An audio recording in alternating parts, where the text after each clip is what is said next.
तो जय हिंद everyone, welcome back to your own channel Geopol IAS. आप सभी का एक बार फिर बहुत बहुत स्वागत है।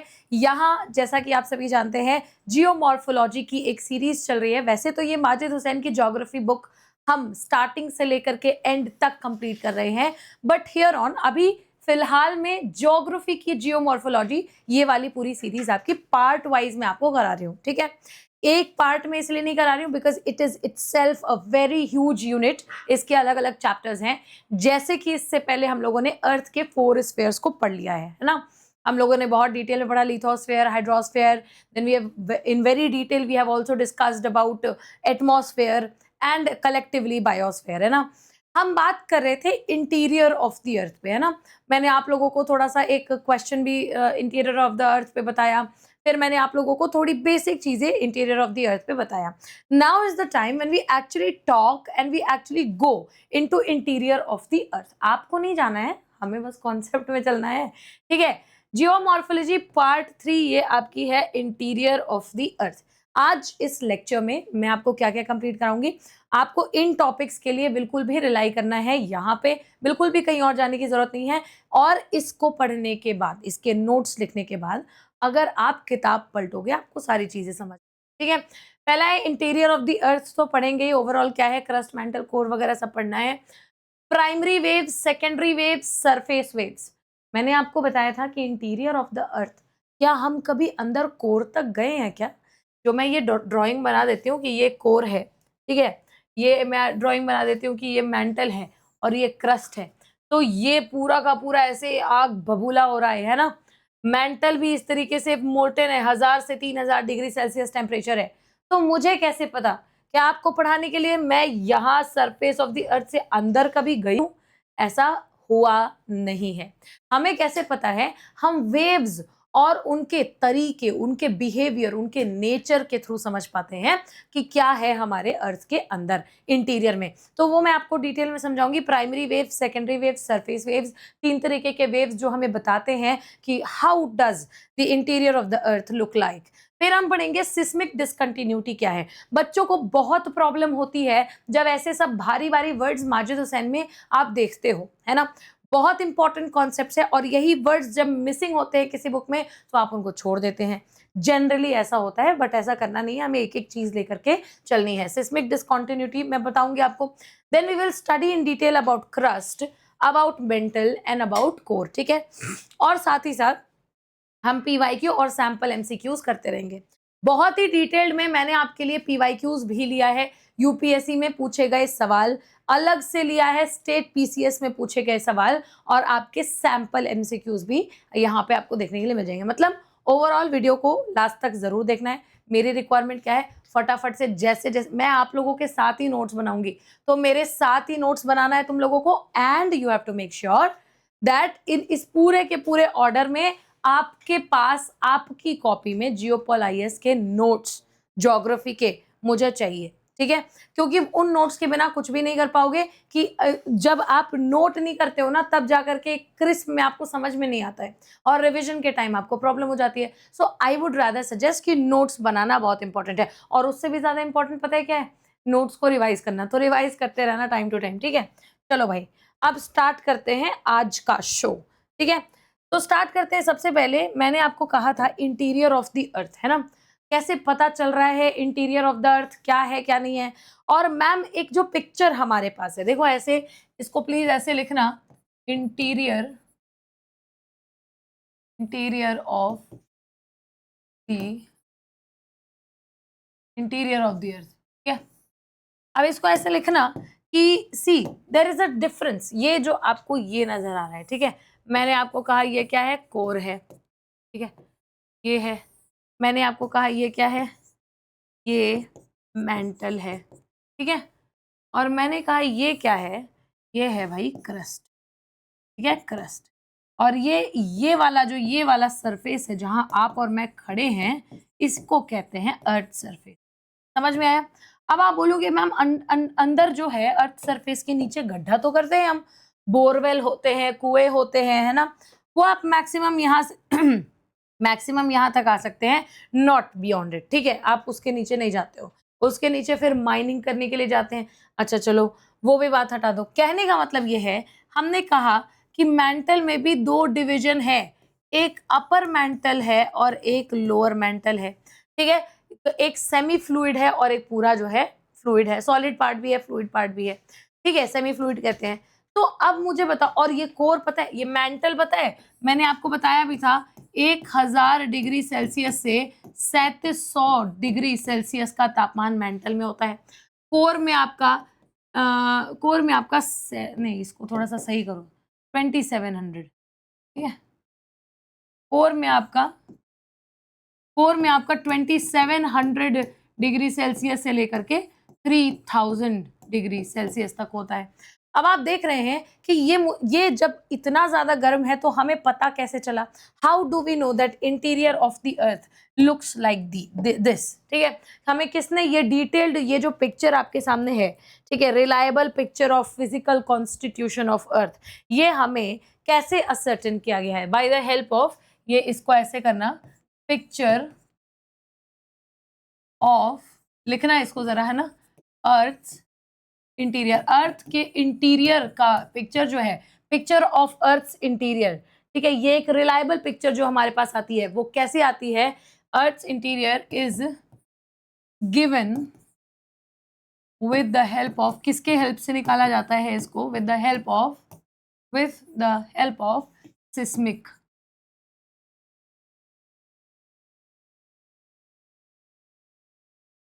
With the help of seismic waves. समझ में आ गया। अभी यहाँ पे होता क्या है कि आप देखिए टेम्परेचर, ये सेकेंड पॉइंट बहुत इंपॉर्टेंट है कि टेम्परेचर पे आधारित यानी बेस्ड ऑन टेम्परेचर, पहली चीज है आपकी।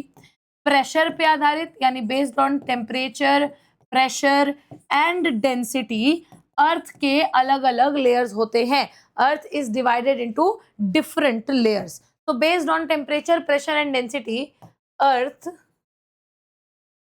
is divided into layers, और different layers भी लिख सकते हो, into different layers, ठीक है। अभी कुछ बच्चे पता है क्या करते हैं, अलग अलग को डिफरेंट लिख देते हैं है ना, अलग अलग को डिफरेंट नहीं लिखना है, डिफरेंट लिख दिया वो मतलब अलग अलग है, ठीक है।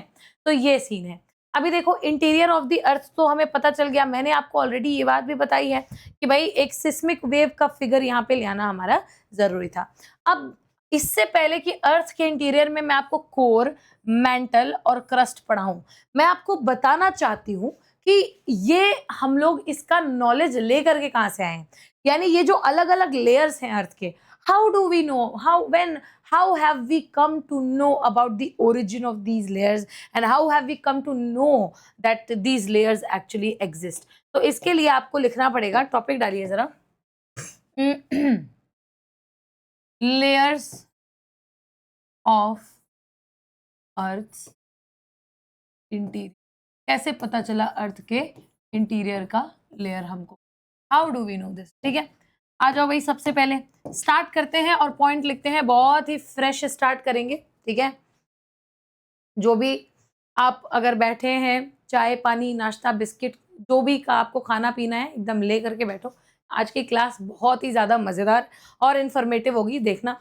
और क्वेश्चन जब लगेंगे ना, क्वेश्चन सारे के सारे जब आपसे लगने लगेंगे PYQ भी, तो आपको लगेगा कि आपने इस क्लास से आज कुछ सीखा है, ठीक है। लेयर्स ऑफ अर्थ इंटीरियर, अभी ये जो लेयर्स हैं इनके बारे में पता कैसे चला। सबसे पहले देखो कि अर्थक्वेक के जो वेव्स होते हैं ना, EQ वेव्स, अर्थक्वेक के वेव्स, वो डिफरेंट लेयर्स को बेसिकली उनका अनुमान लगाते हैं कि किस तरीके से डिफरेंट लेयर जो है वो एग्जिस्ट कर रही है आपके अर्थ के अंदर, यानी कि बिहेवियर पैटर्न होता है इनका। तो बिहेवियर ऑफ अर्थक्वेक, जहां जहां अर्थक्वेक लिखना होगा मैं EQ लिखूंगी, इसीलिए मैं यहाँ पे पूरा लिख दे रही हूँ एक बार, ठीक है। बिहेवियर ऑफ अर्थक्वेक वेव्स, ठीक है, शो, नहीं शो मत लिखो, गिव एन ऑथेंटिक, समझो ऑथेंटिक यानी कि विश्वसनीय भी और काफी ज्यादा प्रूवन भी।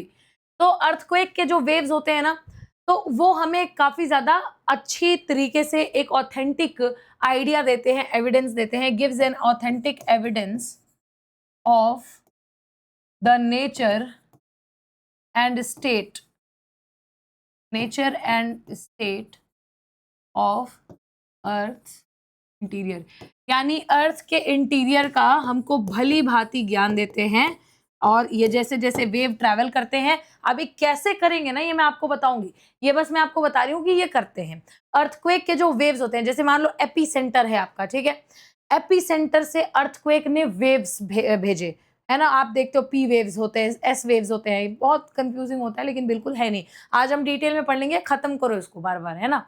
तो अब सोचो कि ये जो शॉक वेव्स गई हैं, ये वेव्स ट्रैवल करती हैं, और ये जैसे जैसे जिस बिहेवियर को दिखाती हैं ट्रैवल करते वक्त, ये बिहेवियर हमें बताता है कि भाई अर्थ यहां तक सॉलिड है, फिर लिक्विड है, या फिर सेमी फ्लूइड है, या कंप्लीटली मोल्टन है। तो ये स्टेट और नेचर हमारे अर्थ के इंटीरियर का हमें बताता है। समझ में आ गया।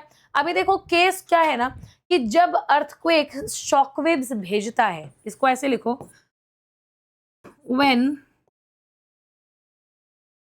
earthquake sends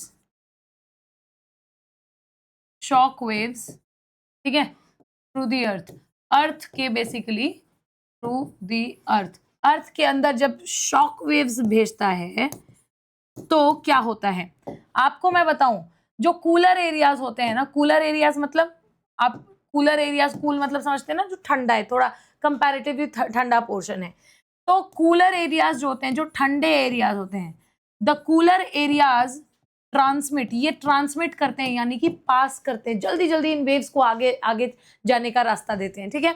जैसे आप आईएएस बन जाएंगे, आप अपनी लाल बत्ती नीली बत्ती में जाएंगे बैठ करके, तो ट्रैफिक में आपको पास किया जाएगा। आप मंत्री जी बन जाइए, ट्रैफिक में आपको पास किया जाएगा। समझ रहे हैं। तो वैसे ही ये जो वेव्स होती हैं, जब ये अर्थक्वेक अपने शॉक वेव्स भेजता है अर्थ में, तो जो कूलर एरियाज होती हैं वो ट्रांसमिट करती हैं अपने वेव्स को, they cooler areas transmit these waves, ठीक है, फास्टली, ठीक है, एंड फास्टली भी मत लिखो, फास्टर लिखो, faster than the hotter areas, और हॉटर एरियाज से ज्यादा कूलर एरियाज यानी लैंड एरियाज, रिजिड एरियाज, ठीक है, ये इन शॉक वेव्स को ट्रैवल करने देते हैं, ज्यादा इजीली ट्रांसमिट करते रहते हैं। अब यहां से दो तीन चीजें हमें पता चलती हैं, यानी कि मैम कोई भी वेव जब जाएगा और जब फटाफट फटाफट ट्रैवल कर रहा है, तो क्या हम ये कह सकते हैं कि ये सॉलिड में है, सॉलिड में भी है, ठंडे पोर्शन में है। और कोई भी वेव जब थोड़ा सा कंपैरेटिवली स्लो हो जाएगा, तो क्या हम कह सकते हैं कि ये हॉटर एरियाज में है, यानी कि हो सकता है कि सेमी फ्लूइड या फ्लूइड हो। तो ये basically layers of earth interior, and this is how cooler areas transmit, ठीक है, मतलब ट्रांसमिट फास्टर भी लिख लो या फिर transmit it at a higher velocity लिखो, ठीक है। तो ये पूरा का पूरा इनका बिहेवियर होता है। अब जरा इनके बिहेवियर को हम लोग डिटेल में पढ़ने के लिए जाएंगे। सो वी विल राइट कि ये जो वेव्स होते हैं, ठीक है, during the occurrence of earthquake in an area, होता क्या है, इसको ड्यूरिंग अकरेंस, जब कभी अर्थक्वेक आता है, ड्यूरिंग अकरेंस ऑफ अर्थक्वेक, जहां जहां EQ है क्या समझोगे, earthquake, during the occurrence of earthquake in an area, एक एरिया में अगर अर्थक्वेक होता है, तो सबसे पहली चीज क्या हो रही है कि ये डिफरेंट तरीके के वेव्स जो है वो आपको दिखाई देते हैं, ठीक है, डिफरेंट टाइप्स, मतलब आपको दिखाई नहीं देते हैं, आप समझते हो कि हो रहे हैं, ठीक है, different types of waves are formed, ठीक है, अलग अलग वेव्स की हम लोग बात करने लगते हैं,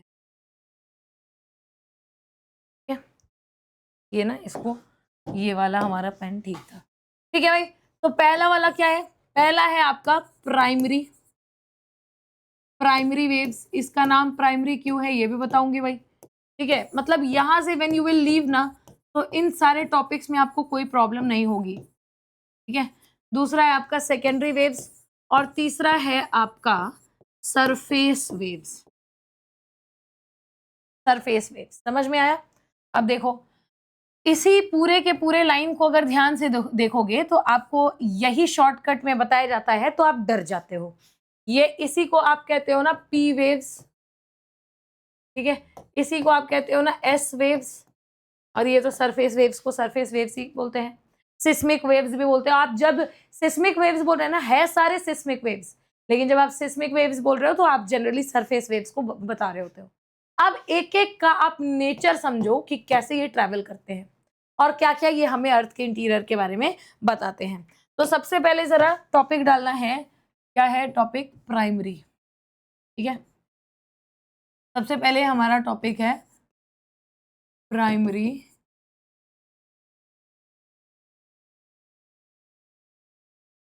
ठीक है, फटाफट से लिखेंगे भाई, प्राइमरी वेव्स क्या होते हैं। तो सबसे पहले इनको क्या कहा जाता है? These are also known as aka. Aka मतलब क्या होता है? Also known as. ठीक है, these are also known as what? P waves. इनको पी वेव्स भी कहा जाता है, इनको लॉन्गिट्यूडिनल वेव्स भी कहा जाता है। ठीक है, और इनको कंप्रेशनल वेव्स भी कहा जाता है। कंप्रेशनल वेव्स भी इनको कहा जाता है। समझो बात को ध्यान। ठीक है, so they are also called p waves, they are also called longitudinal waves and they are also called compressional waves. इस वेव मोशन में जो पार्टिकल्स होते हैं ना, मीडियम पार्टिकल्स ऑफ मीडियम, वो क्या होते हैं? वाइब्रेट होते हैं। ठीक है, तो इस तरीके के वेव में क्या होता है? In this type of wave, ठीक है, पार्टिकल्स, जो पार्टिकल्स होते हैं, पार्टिकल्स ऑफ मीडियम वाइब्रेट करते हैं। ठीक है, और कैसे वाइब्रेट करते हैं? ये मान लो पार्टिकल्स है, ये ऐसे ऐसे वाइब्रेट करते करते आगे बढ़ रहे हैं। पता है कहाँ बढ़ते हैं? उसी डायरेक्शन में जिस डायरेक्शन में वेव बढ़ रहा है। यानी कि medium vibrate along the direction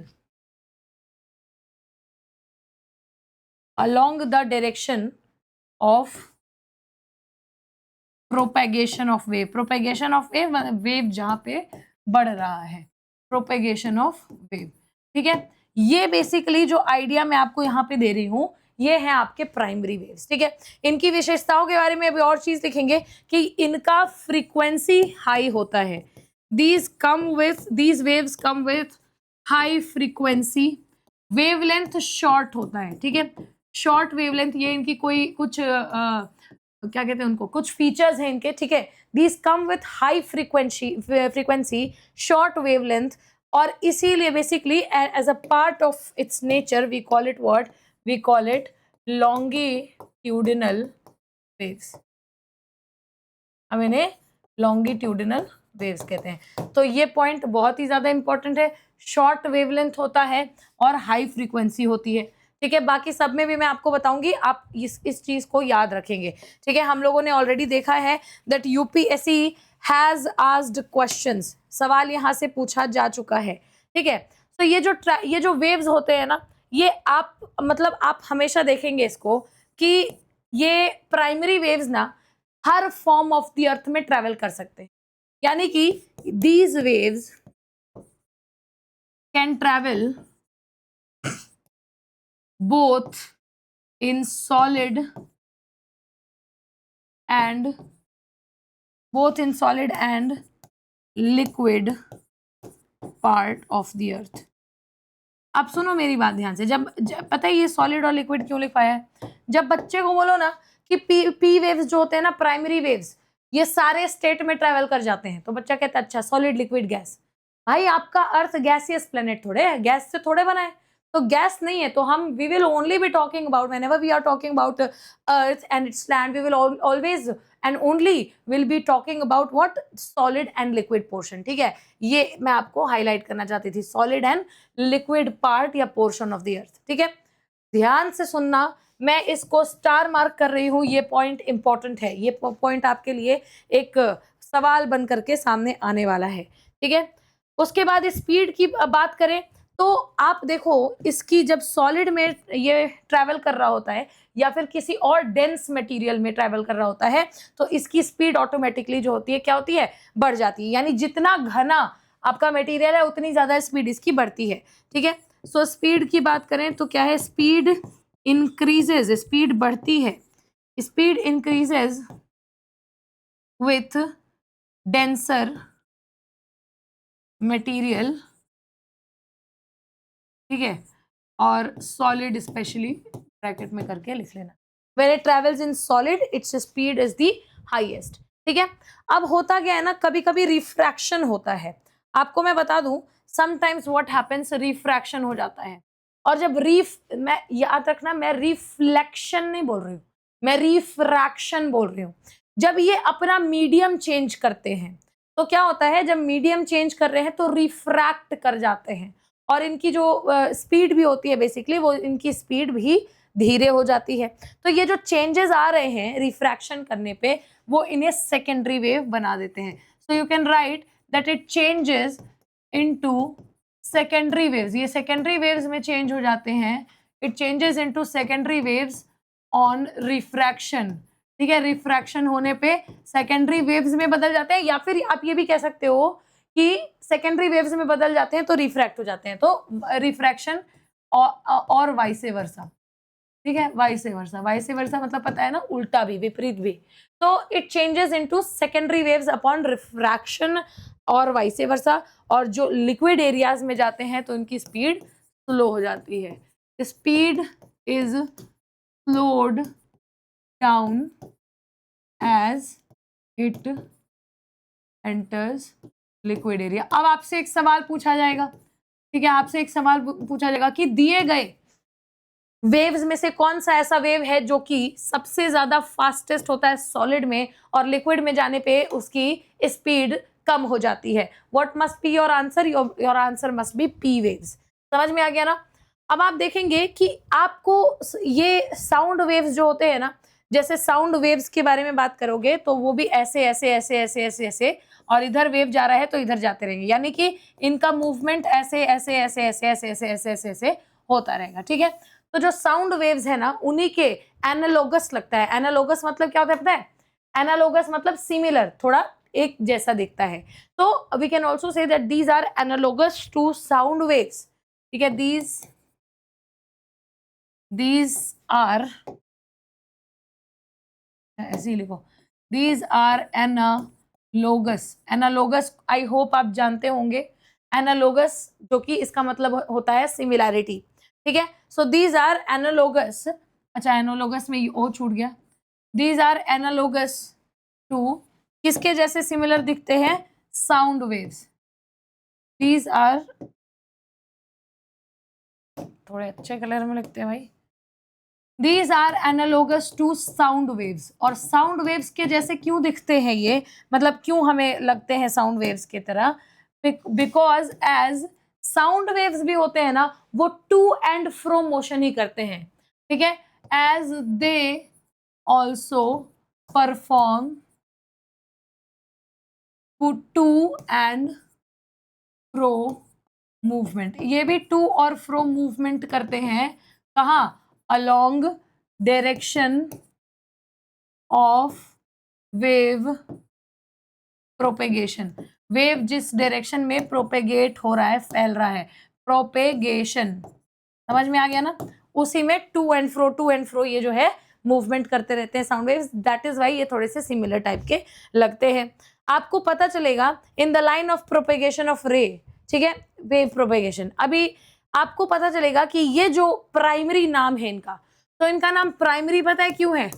named primary. Primary मतलब क्या होता है? प्राथमिक, यानी सबसे पहले। ठीक है, तो ये प्राइमरी नाम क्यों रखा गया है? क्योंकि आप देखेंगे सिस्मिक स्टेशन पे पहुंचने वाली सबसे पहली wave, these are the first waves to arrive at seismic station. तो इसको भी जरा लिख लेंगे, because named primary because these are the first waves to arrive seismic station पे, टू अराइव सिस्मिक स्टेशन। मतलब बिल्कुल भी घबराना मत, ये छोटे छोटे वर्ड्स हैं, ये बिल्कुल अलजेब्रा नहीं है आपका। कुछ मैथ्स के बच्चे होंगे तो बोलेंगे मैम अलजेब्रा भी इतना हार्ड नहीं है जितना आप बताती हैं। ठीक है, ये seismic waves, seismic station, only seismic station क्या है? सिस्मिक वेव्स रिसीव करने वाली रिसीविंग जगह। ठीक है, सो इसको ऐसे ही मतलब आराम से समझोगे, सब समझ में आएगा। First waves to arrive arrive at seismic station, and this is why you say, क्योंकि पहली वेव्स यही आकर के जो है रिपोर्ट कर रही हैं, तो ये आपकी प्राइमरी वेव्स हो गई। समझ में आ गया? तो प्राइमरी वेव्स, आई होप आपको अभी तक इतना जितना भी बताया है वो क्लियर हुआ होगा। Now let us come to some questions. कुछ क्वेश्चंस जरा देखते हैं प्राइमरी वेव्स पे। अभी पहले देखो क्या पढ़ाया मैंने आपको स्टार्टिंग से क्या पढ़ाया है। This is something that I have taught you. Interior of the earth ma'am ऐसा दिखता है, और ऐसा दिखता है तो फिर क्या होता है, हमारे मन में सवाल आता है कि किसको पता, किसने देखा ऐसा। मैम क्या आपने देखा? नहीं देखा मैम ने भी। तो हमें कैसे पता मैम कि ये सब सारी चीजें ऐसी ही होती हैं जैसी दिखाई जा रही है पिक्चर में? तो मैंने आपको बताया कि सिस्मिक वेव का बहुत बड़ा रोल होता है। और अर्थक्वेक वेव्स जो है, अभी देखो पता है वेव्स अलग अलग तरीके के भी होते हैं। न्यूक्लियर टेस्ट वगैरह होते हैं तो भी वेव्स भेजे जाते हैं, शॉक वेव्स जाते हैं। So those are also a part of waves. Earthquake is also a part of wave, earthquake wave. ठीक है, तो क्या बता रही थी? हाँ, तो अर्थक्वेक वेव्स है ऐसे, मतलब वेव्स डू टेल अस कि क्या बेसिकली अर्थ का कौन सा पोर्शन कैसा है। And based upon that we have primary waves, we have secondary waves, and then we have tertiary. मत बोलना, सरफेस वेव्स है ये। सरफेस क्या है? ये अर्थ के सरफेस पे ही ये वेव्स चलती हैं, डिस्ट्रक्शन मचाती हैं, ये नीचे नहीं जाती हैं इंटीरियर में। ठीक है, मैं आपको सारी चीजें एक एक करके बताऊंगी। And then we have seen primary waves, जिसको कि पी वेव्स भी कहा जाता है, लॉन्गिट्यूडिनल वेव्स भी कहे जाते हैं, कॉम्प्रेशनल वेव्स भी कहे जाते हैं। समझ में आया? ये जो है इसमें जो पार्टिकल है मीडियम का, मीडियम के अलोंग वाइब्रेट करता रहता है। जिस डायरेक्शन में आपकी वेव जा रही है, प्रोपेगेट हो रही है, उसी डायरेक्शन में जो है टू एंड फ्रो मोशन करते करते जाता रहेगा। ठीक है, आप देखोगे इसका नेचर है, इसका नेचर है हाई फ्रीक्वेंसी शॉर्ट वेवलेंथ, और इसको लॉन्गिट्यूडिनल वेव इसीलिए कहते हैं। ये जो वेव्स हैं these can travel both solid में भी, लिक्विड में भी, हर स्टेट में। हर स्टेट मतलब गैस नहीं, because earth is not a gaseous planet, right? तो सॉलिड पार्ट में भी ट्रैवल कर सकती है और लिक्विड में भी। बहुत सारी वेव्स होती हैं जो लिक्विड में नहीं ट्रैवल कर पाती हैं, अभी आप देखेंगे। ठीक है, और इनकी स्पीड जब ये सॉलिड में जाती हैं या उससे भी और घने मटेरियल में जाती है, डेंस मटेरियल में जाती हैं, तो इनकी स्पीड, इनकी वेलोसिटी बढ़ने लगती है। समझ में आया?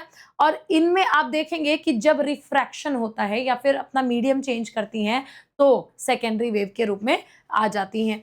उसके बाद इसकी स्पीड जैसे ही लिक्विड में एंटर करेगी, स्पीड जो है इसकी क्या हो जाती है? स्लो डाउन हो जाती है। ये एनालॉगस है साउंड वेव्स के, यानी कि they look quite similar, they behave quite similar to sound waves, क्योंकि साउंड वेव्स भी अपने रे की लाइन में जो प्रोपेगेशन हो रहा है उसी लाइन में टू एंड फ्रो का मूवमेंट करते रहते हैं। ठीक है, एंड इसका नाम प्राइमरी इसलिए है because these are the first waves to arrive seismic stations. चलो भाई, रिकैप भी हो गया। जरा आ जाते हैं और देखते हैं कि क्या है हमारे पास क्वेश्चंस। सबसे पहले आप देखिए कि which of the following statements is true about primary waves. Primary waves जैसे ही समझा, पूरी कहानी सुना, पूरी कहानी दोहरा लेना है। ठीक है, पूरी कहानी आपको प्राइमरी वेव्स के बारे में एक बार रिकॉल करनी है। Primary waves can travel only in solids. सही बात है क्या? ये तो गलत बात है, तो हमने अभी देखा। तो मैम ये गलत बात है। Primary waves are slower than secondary waves. तो इसकी स्पीड के बारे में अगर बात करूं तो चलिए, मैंने आपको शायद से स्पीड लिखाया नहीं है। स्पीड जरा इसकी लिखना, माय बैड। ठीक है, स्पीड इसकी लिखना।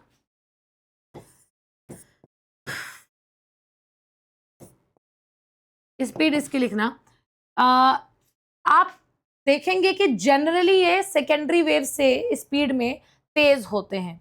ठीक है, सो और ये तेज भी है, और दूसरी चीज इनका पर सेकेंड क्या है स्पीड, ये भी बता देती हूँ।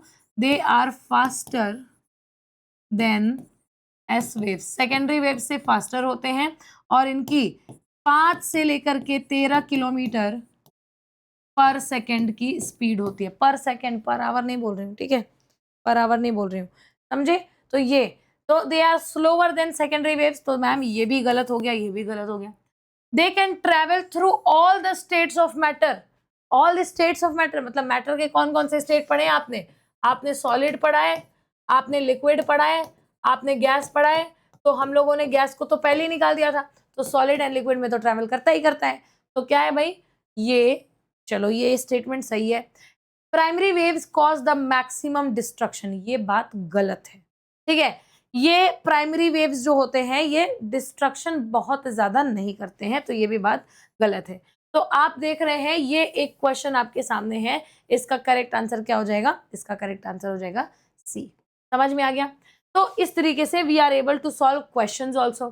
ठीक है, अब आ जाओ भाई, विच ऑफ द, अच्छा चलो इस ये तो अब आपके आगे वाले कॉन्सेप्ट के लिए सवाल लगेगा।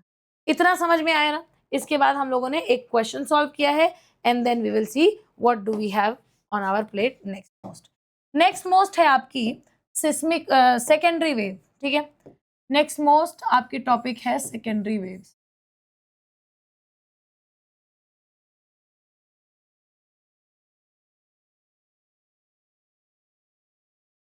सेकेंडरी वेव समझ में आया? अब सुनो, सेकेंडरी वेव की जब जब मैं आपसे बात करूंगी आप समझ जाएंगे कि ये हम इनको क्या कहते हैं, एस वेव्स तो कहते हैं मैम, आपने बताया अभी, these are also known as S waves. ठीक है, एस वेव्स इसको बोलते हैं। और क्या क्या बोलते हैं इनको? इनको ट्रांसवर्स्ड या डिस्टॉर्शनल वेव्स भी कहते हैं। ठीक है, इनको ट्रांसवर्स वेव्स भी कहते हैं, ट्रांसवर्स वेव्स भी कहते हैं, और या फिर डिस्टॉर्शनल वेव्स भी कहते हैं। ठीक है, डिस्टॉर्शनल वेव्स या फिर ट्रांसवर्स वेव। ठीक है, अब देखो सेकेंडरी वेव्स के बारे में बात करते हैं कि सेकेंडरी वेव्स में क्या होता है, पार्टिकल कैसा बिहेव करता है, दे वाइब्रेट परपेंडिकुलरली, मतलब जिस भी डायरेक्शन में आपके प्रोपेगेशन हो रहा है वेव्स का, उसके राइट एंगल पे ये लोग जो हैं वाइब्रेट करते हैं। तो यू विल राइट कि particles of medium in this type of wave vibrate in a perpendicular manner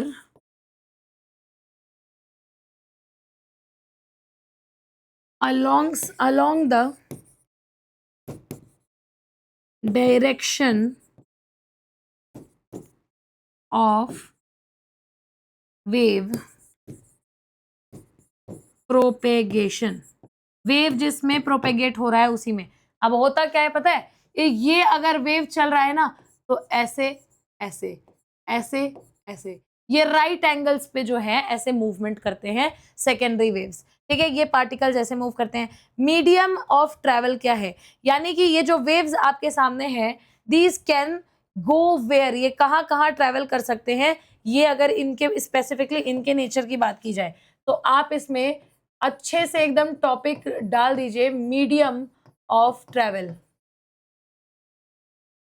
medium of travel, तो आप मीडियम जब इसका देखेंगे आपको पता चलेगा that these can travel S waves can only travel in liquid, liquid में नॉट लिक्विड, सॉलिड। अभी देखो एक बात क्या होती है ना, कि जब आप पूरे अर्थ के बारे में जान रहे हो तो अर्थ में सॉलिड लिक्विड गैस तीनों, मतलब गैस तो चलो हटाई दो, गैसियस स्टेट गैसेस हैं, गैसियस स्टेट में नहीं है अर्थ, लेकिन सॉलिड और लिक्विड दोनों है और दोनों को जानना है। तो क्या सेकेंडरी वेव जैसा कोई वेव हमें हमारे पास रिक्वायर्ड था ना, ऐसा वेव हो जो कि बेसिकली क्या हो, केवल और केवल ट्रैवल कर पाता है सॉलिड में, लिक्विड में जा ही नहीं पाता है। S waves can only travel in solids and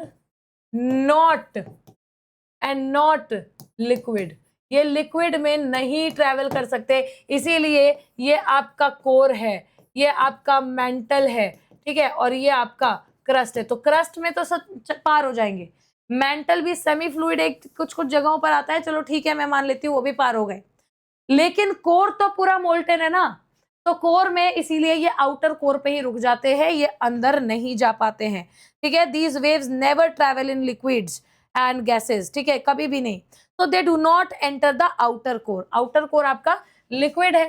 ठीक है, तो they do not enter the outer core, और आउटर कोर में क्योंकि एंटर नहीं कर रहे हैं तो इससे हमें क्या पता चलेगा, सजेस्टिंग दैट आउटर कोर, जो आउटर कोर है, outer core is liquid, outer core आपका लिक्विड है स्टेट में। ठीक है, यही तो सजेस्ट कर रहा है ना, क्योंकि लिक्विड में ही तो नहीं जाता है और आउटर कोर में नहीं जा रहा है, इसका मतलब क्या है कि आउटर कोर आपकी लिक्विड है। समझ में आया? पार्टिकल्स जो है राइट एंगल पे मूव कर रहे हैं, मैंने आपको बताया है अभी। इनकी विशेषता है they have again high frequency short wavelength.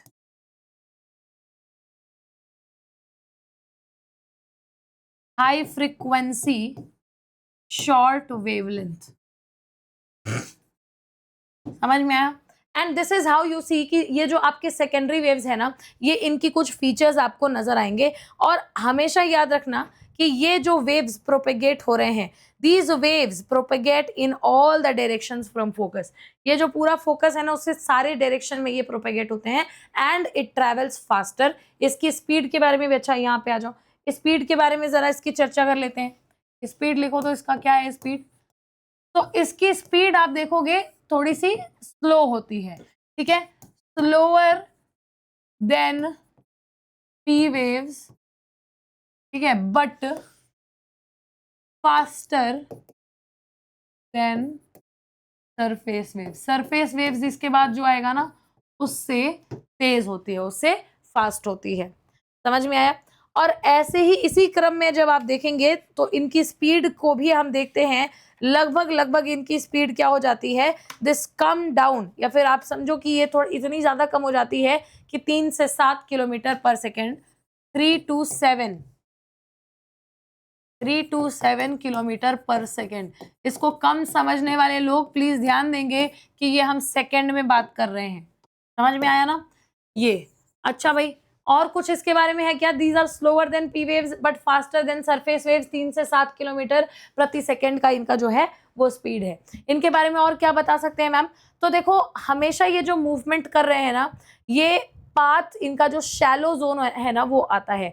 Shallow zone मतलब एक ऐसा जोन जहां पे ये जा करके क्या होते हैं, खत्म होने लगते हैं, एब्जॉर्ब होने लगते हैं, ठीक है। इनका शैलो जोन कहाँ पे आता है? आउटर कोर में जब ये पहुंचते हैं ना, तो ये एब्जॉर्ब हो जाते हैं, धीरे धीरे they start getting absorbed. So when they reach the outer core they get absorbed, because why absorb? Because outer core is liquid, ये लिक्विड में ट्रेवल नहीं कर पाते हैं। इसीलिए हमें ये भी एक वो है कि मतलब this is again the same point that how we know कि our core is made up of liquid. तो ये जो शैलो जोन हो गया, आप देखिए when S waves reach the outer core they get absorbed, ये सोख लिए जाते हैं, एब्जॉर्ब्ड एज इट्स लिक्विड, नहीं दे गेट एब्जॉर्ब्ड, ठीक है। और एब्जॉर्ब भी हो गए तो क्या सजेस्ट किया? Suggesting it can't travel, it can't travel core and hence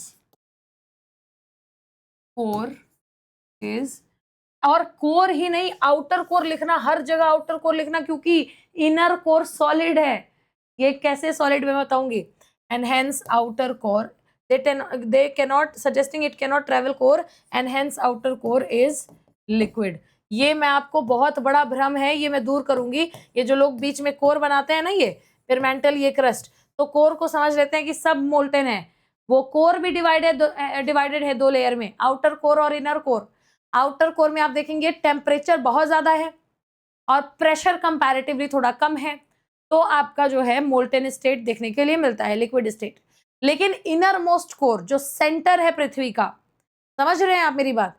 तो centre of the earth you will see it is not at all molten, ये सॉलिड है, क्योंकि temperature is high and the pressure is extremely high, इसीलिए ये जो है solid होते हैं।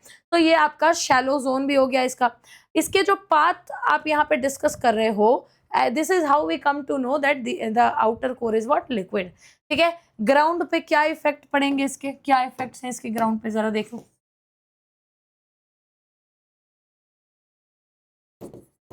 इफेक्ट्स ऑन ग्राउंड, ग्राउंड पे क्या इफेक्ट्स हैं? सबसे पहला इफेक्ट है कि ये जो आपके प्राइमरी वेव्स होते हैं वो ज्यादा डिस्ट्रक्शन नहीं मचाते हैं। ये लोग जो होते हैं, ये क्या कहते हैं, secondary waves, these travel and they give shock to the surface, side to side या अप डाउन शॉक देते हैं। तो इसको लिखो, दे गिव they give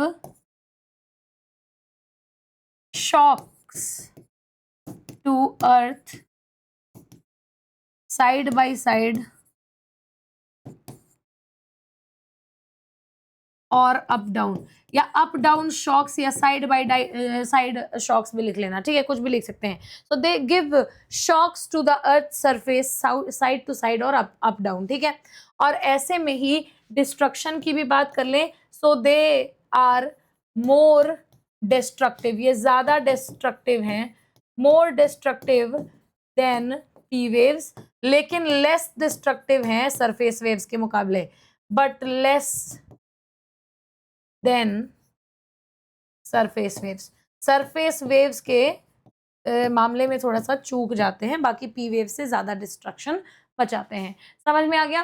तो ये है, हमने आपके सेकेंडरी वेव्स को भी इस तरीके से कंप्लीट किया। Now please look into the fact कि सेकेंडरी वेव्स से रिलेटेड आपके पास एक और यहाँ पे क्वेश्चन आ गया। देखो क्वेश्चन पूछा हुआ है, which of the following seismic waves, इसमें से कौन से सिस्मिक वेव्स हैं जो that can not travel through the earth outer core. Earth का आउटर कोर क्या है? अभी देखो यही चीज है, यही चीज तो मैंने इससे पहले बताया था ना। इसका अगर एक डिटेल वो बनाना चाहो तो बनाना जरा।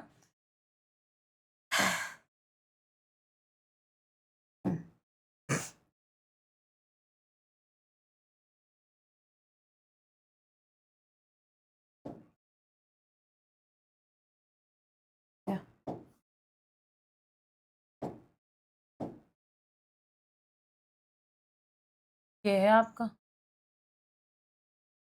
इसका अगर एक डिटेल फिगर बनाया जाए, राइट, ठीक रहेगा ना? ये कलर ठीक है, ज्यादा हमें वो भी नहीं करना है, बस हमें बाइफरकेट करना है, ठीक है। देन अगेन एक और सर्कल लगेगा भाई,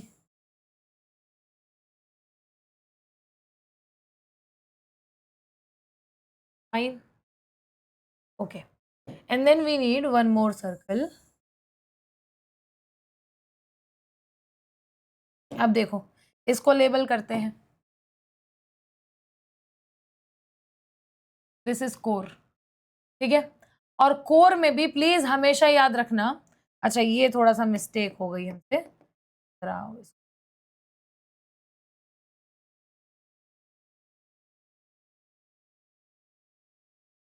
ठीक है। अब देखो जरा, इसको फर्दर हमें डिवाइड करना पड़ेगा क्योंकि ये डिवाइडेड है। तो आप कोर को भी देखोगे, कोर क्या होता है, एक आउटर कोर होता है और एक होता है, हो गया भाई,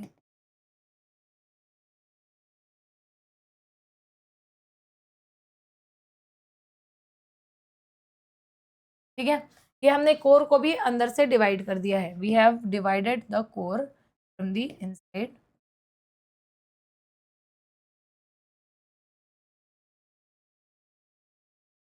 we have divided the core from the inside. फिर आ जाओ जरा, हम इसको भी डिवाइड कर देते हैं, ये क्या है हमारा, ये है हमारा मेंटल, है ना, ये टायर की तरह, रोड की तरह आपको दिखेगा। अब जरा इसको लेबल करना स्टार्ट करते हैं यहाँ से, ठीक है। कोर है, मेंटल है, अर्थ है, क्रस्ट है, ठीक है। ये जो आपका जाएगा, ये वाला पोर्शन, ये क्या है भाई, ये है इनर कोर, ठीक है। और ये वाला जो पोर्शन है वो है आउटर कोर, ठीक है। मैं आपके श्योरिटी के लिए ये एक बार डायग्राम बना रही हूँ, ठीक है। ये जो आपका पोर्शन है वो है इनर मेंटल, ठीक है, इनर मेंटल। और ये जो आपका ये वाला पोर्शन है वो है अपर मेंटल, अपर मेंटल। इस मेंटल में ही आपको एस्थेनोस्फेयर देखने के लिए मिलता है, ठीक है। And then you will see finally कि आपके पास ये एक लेयर है जो है क्रस्ट, इसी में आपके प्लेट्स वगैरह होते हैं, लिथोस्फेयर, हाइड्रोस्फेयर वगैरह, ठीक है। तो ये आपका पूरा का पूरा क्रॉस सेक्शन है। अब इसके बारे में मैंने आपको क्या बताया, ये जो टेम्परेचर आपको दिखेगा, यहाँ का टेम्परेचर, यहाँ पे मैंने आपको ये बताया, यहाँ पे टेम्परेचर ज्यादा है बट प्रेशर जो है ना रिलेटिवली कम है, तो इसीलिए क्या होगा, आउटर, ये क्या था, ये आउटर कोर है ना, तो ये आउटर कोर रिलेटिवली क्या होगा, लिक्विड होगा, इसीलिए ये लिक्विड स्टेट में है, ठीक है। और ये मैंने बताया था, ये जो आपका इनर कोर है यहाँ पे टेम्परेचर ज़्यादा, प्रेशर बहुत बहुत ज़्यादा, इसीलिए ये कैसे होंगे, ये सॉलिड में होंगे। समझ में आया? फिर मैंने आपको बताया था कि ये मेंटल भी देख लो भाई, पूरा का पूरा ये जो पूरा पोर्शन है ना, ये मेंटल या पर मेंटल, यहीं पे मैंने आपको याद करो बताया भी था, आपको पायरोक्सिन और ओलिवाइन मिलते हैं, ऐसे मिनरल्स मिलते हैं, आपको ये सेमी फ्लूइड मिलता है, एंड देन दिस क्रस्ट जहाँ पे आपको प्लेट टेक्टोनिक्स ऐसे ऐसे ऐसे ऐसे मिलते हैं, जिनकी मूवमेंट से ही बेसिकली सारी चीजें हो रही हैं। समझ में आया? अब यहीं पे एक वेव आ रही है मैम, तो वो वेव कैसे ट्रेवल करेगी जरा देखो। एक वेव आती है और अगर मान लो ये पी वेव है, ये कौन सी वेव है, ये पी वेव है, तो क्या बताया पी वेव की विशेषता कि ये लिक्विड में क्या होते हैं, इनकी सॉरी सॉलिड में इसकी स्पीड ज्यादा होती है, तो बहुत स्पीड से यहाँ जाएंगे, फिर यहाँ क्या हो जाएंगे, रिफ्रैक्ट हो जाएंगे, और क्योंकि थोड़ा सा सेमी फ्लूइड में आ गए हैं भाई, लेकिन फिर भी मेंटल के सॉलिड पार्ट्स में चलते रहेंगे, फिर यहाँ पे आके बहुत धीरे हो जाएंगे, क्योंकि कोर में घुस चुके हैं और लिक्विड में घुसते हैं जब पी वेव्स, तो इनकी स्पीड कम हो जाती है ऐसे। अच्छा, दूसरा वेव भी आ गया मैम, मान लीजिए दूसरा वेव आया आपका, ये आया आपका एस वेव आ गया। अब ये क्या करेगा, तो एस वेव्स भी सॉलिड में जो है फटाफट फटाफट फटाफट ट्रांसमिट होते जाएंगे, और यहाँ मेंटल में भी मैनेज कर लेंगे, ठीक है, लेकिन जैसे जैसे ये यहाँ आएगा, ये आपका एस वेव यहाँ से क्या हो जाएगा, एब्जॉर्ब होना स्टार्ट हो जाएगा, लेकिन कुछ भी होगा, लेकिन ये अंदर नहीं जा पाएगा। क्यों भाई? क्योंकि अंदर का जो स्टेट है वो लिक्विड है, जो आपकी आउटर कोर है वो क्या, मैंने क्या बताया, वो लिक्विड है, ठीक है। और इसी तरीके से हमारा सरफेस वेव भी होता है, जो कि सरफेस वेव आप देख रहे हो, आपको यहां से ये सरफेस पे वेव ट्रैवल करता हुआ नजर आएगा, ठीक है। ये आपके कौन से वाले हो जाते हैं, ये आपके सरफेस वेव्स हो जाते हैं, जो कि सबसे ज्यादा डिस्ट्रक्शन मचाते हैं, सबसे ज्यादा डिस्ट्रक्शन सरफेस वेव्स आपके मचाते हैं। समझ में आया? और इसी चीज को बेसिकली हम लोगों ने क्या किया है, इसी चीज को हम लोगों ने नोट में कर दिया है। अब इसको प्लीज हमेशा याद रखना, this is one figure of earth interior that I have made for you all, ठीक है। इसको यहाँ पे मेंशन भी कर लेना that this is crust and this is mental and that is core. समझ में आया ना? मेंटल तो ये भी है बट स्टिल समझ में आया। अब ये देखो भाई, अब ये समझ में आएगा ये क्वेश्चन ये तो कर लिया था, हाँ भाई which of the following seismic waves, अब आपको बहुत अच्छे से क्लियर हो गया होगा, can not travel through earth outer core, earth के आउटर कोर में नहीं जा सकता है। पी वेव्स तो मैम ये तो सॉलिड में भी और लिक्विड में भी जाते हैं।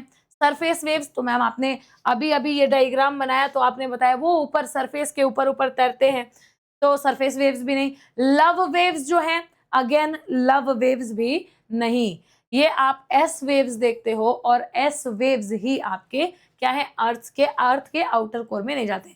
This was again a PYQ, ठीक है। तो इसलिए आपका इंपॉर्टेंट है ये पूरा क्लास, आप बहुत रिलीजियसली अगर समझेंगे ना तो आपको चीजें यहाँ पे समझ में आएंगी, ठीक है। अब वैसे ही देख लो, which of the following seismic wave are confined to earth surface, कौन सी इसमें से वेव है जो अर्थ के सरफेस पे ही रह जाती है ना, अर्थ के सरफेस पे अर्थ की सरफेस पे रह जाती है, अंदर इंटीरियर में नहीं जाती है, और बहुत ज्यादा डिस्ट्रक्शन एक अर्थक्वेक के दौरान मचाती है।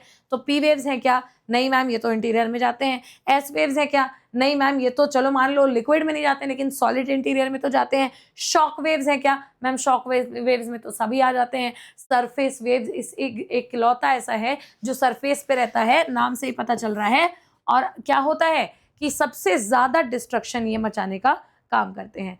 समझ में आया? तो इस तरीके से आपके ये सारे क्वेश्चंस बनेंगे। अब जरा आओ देखते हैं सरफेस वेव्स के बारे में, थोड़ा सा डिटेल में चर्चा कर लेते हैं, क्या है सरफेस वेव्स। तो टॉपिक डालो फिर से।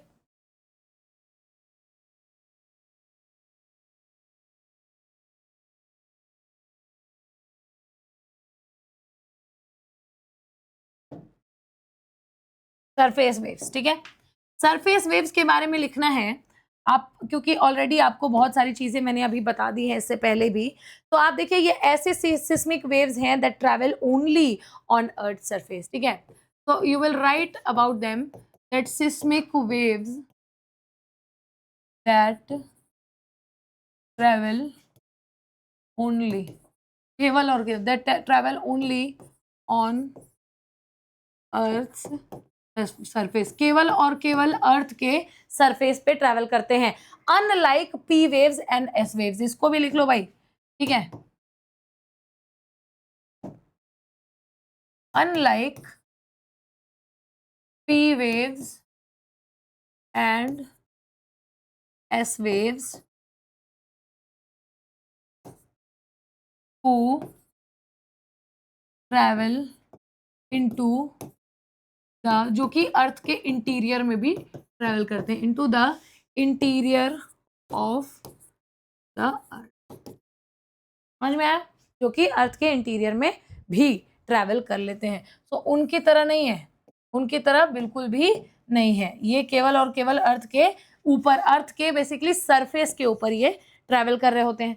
आ जाइए, इसके बारे में अगर बात करेंगे तो आप देखेंगे सिस्मिक स्टेशन पे सबसे लास्ट में पहुंचता है, ठीक है, reaches last most at seismic station, सबसे लास्ट में सिस्मिक स्टेशन पे पहुंचता है। और दूसरी सबसे बड़ी चीज है कि बहुत मैसिव डिस्ट्रक्शन मचाता हुआ बेसिकली ये आता है, ठीक है। ये maximum it causes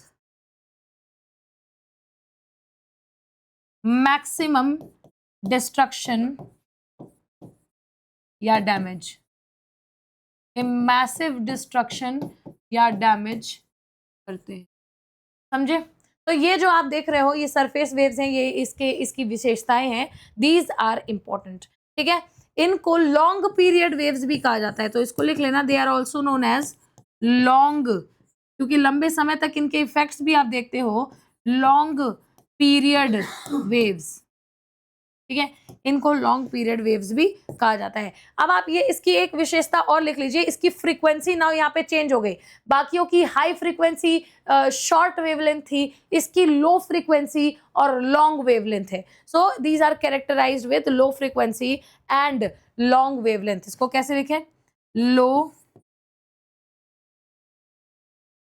frequency, long wavelength, low frequency, long wavelength and transverse, ठीक है, देखो, and ट्रांसवर्स वाइब्रेशन होता है इसका भी, ठीक है, ट्रांसवर्स वाइब्रेशन इनका भी ऐसे ऐसे ऐसे ऐसे इनका होता है। समझ में आया? तो ये जो वेव्स हैं सरफेस वेव्स, अगेन इनका नाम ही सरफेस है इनमें, तो इसीलिए आपको ये याद होना चाहिए। अब थोड़ी सी स्पीड की बात कर लेते हैं, ठीक है। तो स्पीड के बारे में जरा लिखिए कि इनकी स्पीड सबसे स्लो है।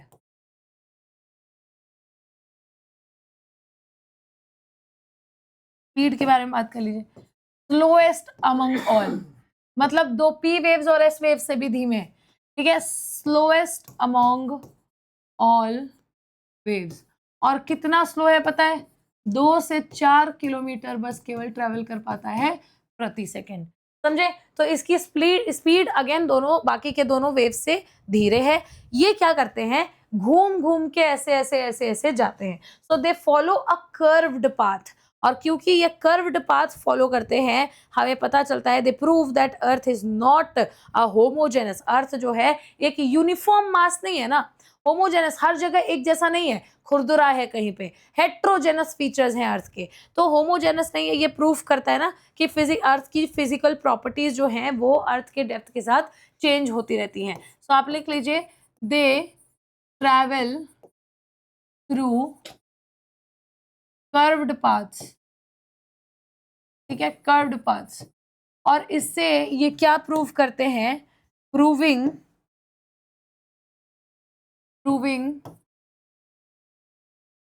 दैट, क्या प्रूव करते हैं? Proving that earth is not a homogeneous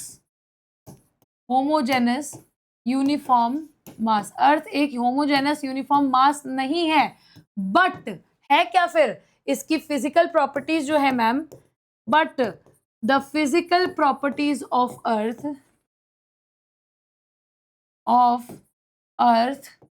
changes at different depths, different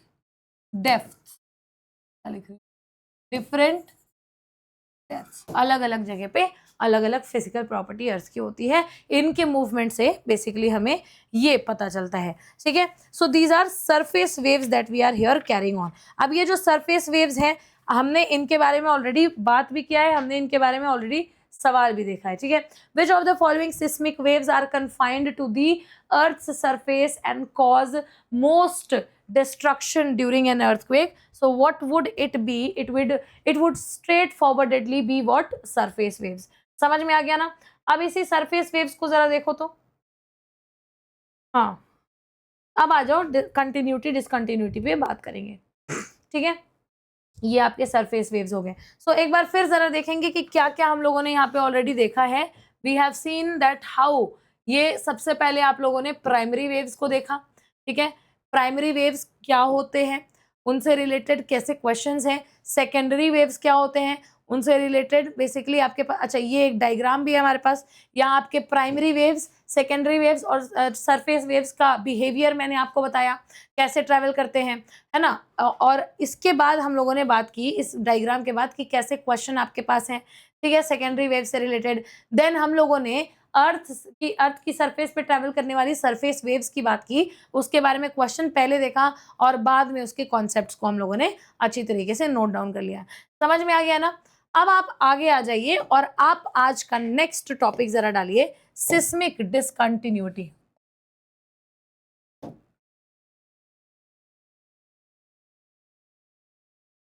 seismic discontinuity, discontinue हो गया यानी कि एक जगह जा करके खत्म हो गया, ऐसा लग रहा है ना कि वर्ड से। सिस्मिक डिसकंटिन्यूटी क्या है? सिस्मिक डिसकंटिन्यूटी जरा देख ले तो। अब देखो, यूपीएससी का बहुत ही फोकस्ड पॉइंट है, क्योंकि जनरली अगर आपके बेसिक्स क्लियर नहीं है तो आपको ये डिसकंटिन्यूटी नहीं समझ में आएगी। अब क्योंकि आपने अलग अलग वेव्स को इतने डिटेल अच्छे, इसीलिए मैंने कहा था ना मेरी क्लास में आपको 0 से लेकर के एडवांस तक लेके जाऊंगी मैं, बस आपको रिलीजियसली पढ़ना है। सिस्मिक डिसकंटिन्यूटी देख लें जरा। सिस्मिक डिसकंटिन्यूटी होता क्या है कि जब आपकी जो पी और एस वेव्स हैं, मैं पी और एस वेव्स की ही बात करूंगी क्योंकि आपको तो पता है कि सरफेस वेव्स तो नीचे जाएंगी ही नहीं। तो जब आपकी सिस्मिक वेव्स जो है ना, व्हेन सिस्मिक वेव्स, और स्पेशली कौन सी की बात कर रहे हैं? पी एंड एस वेव्स की बात कर रहे हैं, ठीक है। ये जो सिस्मिक वेव्स होती हैं, when these seismic waves they go into a certain depth, ठीक है, दे गो, ये थोड़ी सी, अभी देखो मैं पहले आपको इस चीज को समझा देती हूँ। जैसे मैंने आपको बताया कि ये अर्थ के इंटीरियर में जाती हैं, तो गई मान लो और डेप्थ में गई, ठीक है, थोड़ा सा एक जगह पे जाती हैं, डेप्थ में जाती हैं, और सडनली क्या होता है, पी वेव जा रही है जा रही है जा रही है जा रही है जा रही है, एक ऐसे डेप्थ पे पहुंची जहां पे इसका बिहेवियर चेंज हो गया, इसका नेचर चेंज हो गया, है ना। ये थोड़ा सा रिलेटेबल लग रहा है क्या इमोशनल लाइफ से? बिल्कुल रिलेट मत करना। ऐसे आप सोचो, वेव चेंज हो जाते हैं तो लोगों का तो भरोसा ही नहीं है ना। अब देखो, पी और एस वेव्स जो होते हैं एक टाइम पे एक सर्टेन डेप्थ तक जाते जाते चेंज हो जाते हैं। जिस पॉइंट पे चेंज हो रहे हैं उस पॉइंट को आप कहते हैं डिसकंटिन्यूटी। और क्योंकि सिस्मिक वेव चेंज हो रहे हैं तो आप उसको क्या कहोगे? Seismic discontinuity. यानी कि एक certain depth inside the earth पे अगर पहुंच गए और उसके बाद सडन चेंज हो गए, ठीक है, and show a sudden change, and show a sudden change, एक अचानक से बदलाव दिखाते हैं, sudden change in direction of its speed, जिस स्पीड से जा रहे थे जिस डायरेक्शन में, उस स्पीड से उसी डायरेक्शन में एक सडन चेंज इनमें आ जाता है, इनके बिहेवियर में। अब जब ये चेंज आया तो ये जो रीजन बनेगा, जिस प्लेस पे ये चेंज आया, द प्लेस और द रीजन, इसको क्या कहा जाएगा? Is called SD. एसडी यानी सिस्मिक, इसको ऐसे लिख लो, एसडी। एसडी यानी सिस्मिक डिसकंटिन्यूटी। यानी कि पी और एस वेव्स आपके एक सर्टेन डेप्थ में जाएंगे अर्थ के अंदर और सडनली चेंज हो जाएंगे, तो वो वाले रीजन को क्या बोलोगे आप? उनको बोलोगे आप ये है आपके सिस्मिक डिसकंटिन्यूटी, यानी कि सिस्मिक वेव जा रही थी और जाते जाते जाते जाते डिसकंटिन्यू हो गई कुछ टाइम के लिए, ठीक है, उसका बिहेवियर थोड़ा सा चेंज हो गया।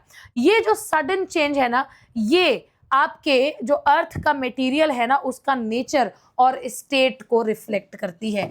यानी कि आप इसके बारे में लिख सकते हैं, दिस सडन चेंज, ये अचानक से जो बदलाव आ रहा है, दिस सडन चेंज रिफ्लेक्ट्स, ये रिफ्लेक्ट करता है, ये दर्शाता है, क्या दर्शाता है, this sudden change reflects the nature and state of material inside the earth. Earth के अंदर जो मटेरियल है उस मटेरियल का नेचर क्या है, ठीक है, उसका स्टेट क्या है, ये आपको दिखाई देता है यहाँ से, ठीक है, सिस्मिक डिसकंटिन्यूटी से। सो while you must also be talking about all the other things, seismic discontinuity के बारे में जब आप बात करेंगे तो देखो कुछ नहीं है, 2-3 कीवर्ड्स हैं, P and S waves, certain depth, sudden change and they reflect the nature and state of material. बस ये 4 आपको कीवर्ड्स याद हो गए ना तो आपको सिस्मिक डिसकंटिन्यूटी याद हो जाएगी। अभी मैं आपको इसका जो है एक शॉर्ट फॉर्म भी दे दूंगी। अब आप देखिए बहुत सारे सिस्मिक डिसकंटिन्यूटीज आज के डेट में हमारे पास हैं, ठीक है, देयर आर मैनी सिस्मिक एक बेसिकली गैप होता है सिस्मिक डिसकंटिन्यूटी, बहुत there are many seismic discontinuities on earth found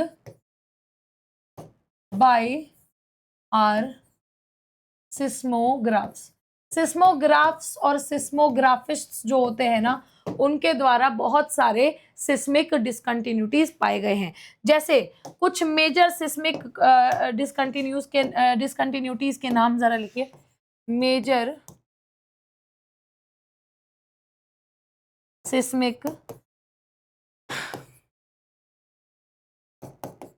discontinuities on अर्थ, ठीक है, ये क्या है, major seismic discontinuities on earth.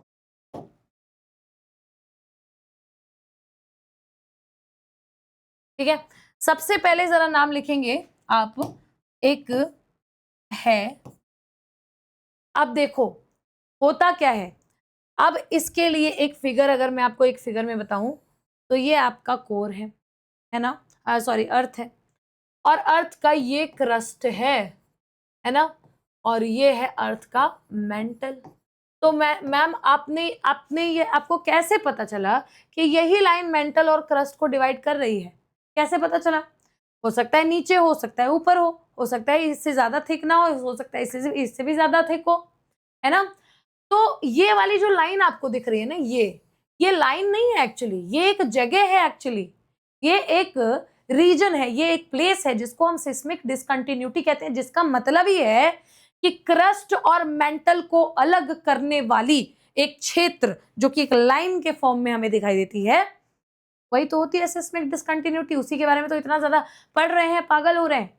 तो क्रस्ट और मेंटल को अलग यानी सेपरेट करने वाली ये जो आपको सिस्मिक डिसकंटिन्यूटी दिखती है, इसको एक व्यक्ति ने 1909 में 1909 में डिस्कवर किया, ठीक है।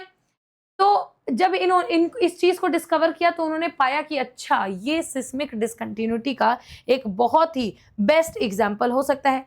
नाम था उनका अंद्रेजा मोहोरोविसिक, ठीक है, विसिक कहते हैं या विशी कहते हैं, देख लेना, मोहोरोविशी, ठीक है।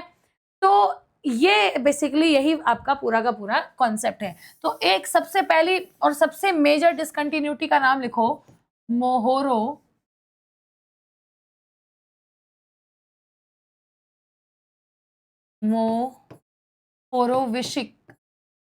ठीक है, डिसकंटिन्यूटी, मोहोरोविशिक, ठीक है। इसकी कुछ विशेषताएं लिखे क्या, इसकी कुछ विशेषताएं जरा लिखिए। सबसे पहले लिखना that it was found in 1909 by Andrija इन्हीं का नाम है मोहोरोविशी, ठीक है, एंड्रिजा मोहोरोविशी। होता क्या है, ये काम क्या करता है, इट सेपरेट्स, ये सेपरेट करता है, it separates crust and mantle of the earth, ठीक है। और ये जो एक इसका ये थिकनेस लगा लो या फिर डेप्थ इसका कह लो 35 किलोमीटर, जो कॉन्टिनेंट्स है ना, देखो डेप्थ भी दो तरीके से लिखे जाने हैं, ठीक है। डेप्थ दो अलग अलग तरीके से, जैसे कॉन्टिनेंट्स में, जैसे कॉन्टिनेंट्स के नीचे जाओगे तो कब आएगा, जैसे ये आपका ये है, आपका अर्थ सरफेस है, यहाँ पे कॉन्टिनेंट्स है अलग अलग, यहाँ नीचे जाओगे क्रस्ट आएगा, फिर मेंटल आ जाएगा आपका। तो क्रस्ट में ये ट्रैवल कर रहे हो आप, कितने नीचे जाओगे तो आपको मेंटल मिलेगा, तो वही डेप्थ होती है, ठीक है। तो अब ये डेप्थ जो है कॉन्टिनेंट्स के लिए अलग होती है, क्योंकि आप जानते हैं ये हाईलैंड्स भी होते हैं, और ओशन, क्योंकि ओशन का क्रस्ट थोड़ा नीचे होता है, तो ओशंस के लिए अलग होते हैं। जैसा कि मैंने आपको ऑलरेडी बताया है, कॉन्टिनेंट्स किस चीज से बने होते हैं, सीमा से, है ना, सीमा दैट इज सिलिकॉन और मैग्नीज, मैग्नीशियम और आयरन भी होता है, ठीक है। और हम ओशन की जब भी बात करेंगे तो हम बोलेंगे सियाल, ऐसा है क्या, मुझे फटाफट से कमेंट में लिख करके बताओ, क्या मैंने ये सही लिखा है या मैंने ये उल्टा लिखा है, क्या इज दिस राइट और is this an opposite version, क्या ये कॉन्टिनेंट्स में कहीं सियाल तो नहीं होगा, ये जरा मुझे कमेंट में फटाफट से लिख करके बताओ। तो we were talking about the fact कि जब भी यहाँ पे सिस्मिक डिसकंटिन्यूटी की बात हो रही है, whenever we will be talking about discontinuity cosmic seismic, तो सिस्मिक डिसकंटिन्यूटी में ये बात ध्यान रखने वाली है, जो मोहोरोविशिक है उस डिसकंटिन्यूटी में हम क्रस्ट को और मेंटल को सेपरेट कर रहे हैं, और इसका डेप्थ कॉन्टिनेंट्स में अलग और ओशन में अलग हो। अच्छा, इसको लिख ही लो, मैं I was tricking you guys to see कि आप लोग क्या बोल रहे हैं। ये कॉन्टिनेंट्स में आपके सियाल लगेगा, सिलिकॉन एंड एल्यूमिनियम, ठीक है, और ये आपके सीमा लगेगा। प्लीज ये सब चीजें ध्यान से देख करके, मैंने आपको ऑलरेडी बताया था। एक और चीज क्या बताई थी मैंने आप लोगों को, रॉक्स के बारे में बताया था ना, रॉक्स के बारे में बताया था ना कुछ, कि रॉक्स कैसे कॉन्टिनेंट्स में आपको देखने के लिए मिलेगा, ग्रेनाइट, है ना, ग्रेनाइट देखने के लिए मिलेगा, और ओशन में आपको बेसल्ट, बेसल्ट देखने के लिए मिलेगा, गोरोबो देखने के लिए मिलेगा, ठीक है, गोरोबो व्हाटएवर, ठीक है। तो ये सब सारी चीजें, हालांकि हमारा ये कॉन्सेप्ट, ये हमारा बेसिकली यहाँ पे इसका कोई मतलब नहीं है, we are only trying to understand कि दोनों में से basically, just give me a second, ठीक है, हम बस ये देखने की कोशिश कर रहे हैं कि दोनों के डेप्थ कितने हैं। तो कॉन्टिनेंट के 35 किलोमीटर अगर आप डाउन जाओगे तो आपको देखने के लिए मिलेगा, you will see that there is a discontinuity, while if I talk about ocean, 5 से 10 किलोमीटर नीचे ही जाओगे तो आपको दिख जाएगा that there is a discontinuity. So this differs from place to place, and here on we are talking about Mohorovici discontinuity, ठीक है। अब यहाँ पे क्या है, यहाँ पे पी वेव्स, मतलब इसका इसका नेचर क्या है पता है, इसका नेचर ये है कि पी वेव्स जो होते हैं ना इस डिसकंटिन्यूटी में, P waves suddenly increase their speed. मैंने आपको बताया था ना डिसकंटिन्यूटी में क्या होता है, पी वेव्स या एस वेव्स अपना नेचर बदल देते हैं, तो पी वेव्स सडनली अपना स्पीड चेंज कर रहे हैं, इंक्रीज कर रहे हैं, P waves suddenly increase their speed. और क्यों इंक्रीज कर रहे हैं, मैंने आपको ये भी बताया था ना, क्योंकि पी वेव्स जब भी डेंसर मटेरियल में जाते हैं तो ये अपना चेंज करते हैं। तो हो सकता है मेंटल के अल्ट्रा अल्ट्रा अल्ट्रामाफिक रॉक्स में, जो मैंने आपको बताया था एस्थेनोस्फेयर में, वहां तक आए हो तो अपनी स्पीड को तेज कर रहे हैं। तो पी वेव्स ये आपके हैं अपना नेचर चेंज करते हैं, that is the reason you see a discontinue over here, discontinuity. ये it indicates the denser mantle rock. ये क्या इंडिकेट करता है, इट इंडिकेट्स डेंसर, और भी ज्यादा डेंस मेंटल के जो रॉक्स होते हैं ना, मेंटल के, मेंटल रॉक्स, सॉलिड में जितनी सॉलिड में पी वेव जाएगा उतना ज्यादा फास्ट ट्रैवल करेगा। तो ये है आपका मोहोरोविशी डिसकंटिन्यूटी। आई होप आपको समझ में आया होगा। दूसरा मेजर डिसकंटिन्यूटी जरा लिखिए तो इसको जरा कॉपी करेंगे,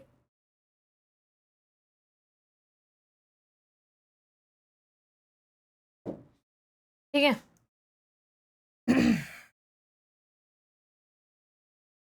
ताकि हमारा ये टॉपिक वैसे ही लिखा हो, ठीक है, ये टॉपिक वैसे ही लिखा हो, बस हम इसके डिटेल्स चेंज करें, ठीक है। दूसरा है हमारा गुटेनबर्ग, ठीक है। गुटेनबर्ग डिसकंटिन्यूटी है which is also very important, क्योंकि देखिए क्रस्ट और मेंटल का तो आप समझ गए हो, लेकिन आप देखो क्या होता है, इसका फिगर नहीं बनाया ना, इसका फिगर भी जरा बना लो, यहाँ कहीं फिगर भी बना लो, फिगर ऐसा बना लो,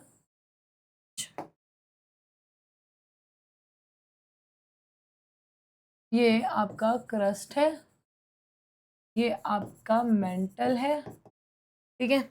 इन्हीं दोनों को सेपरेट करने वाला एक जो यहाँ पे ये आपको दिखाई दे रहा है, ये सेपरेशन जो दिखाई दे रहा है, ये आपकी क्या है, मोहोरोविशी discontinuity.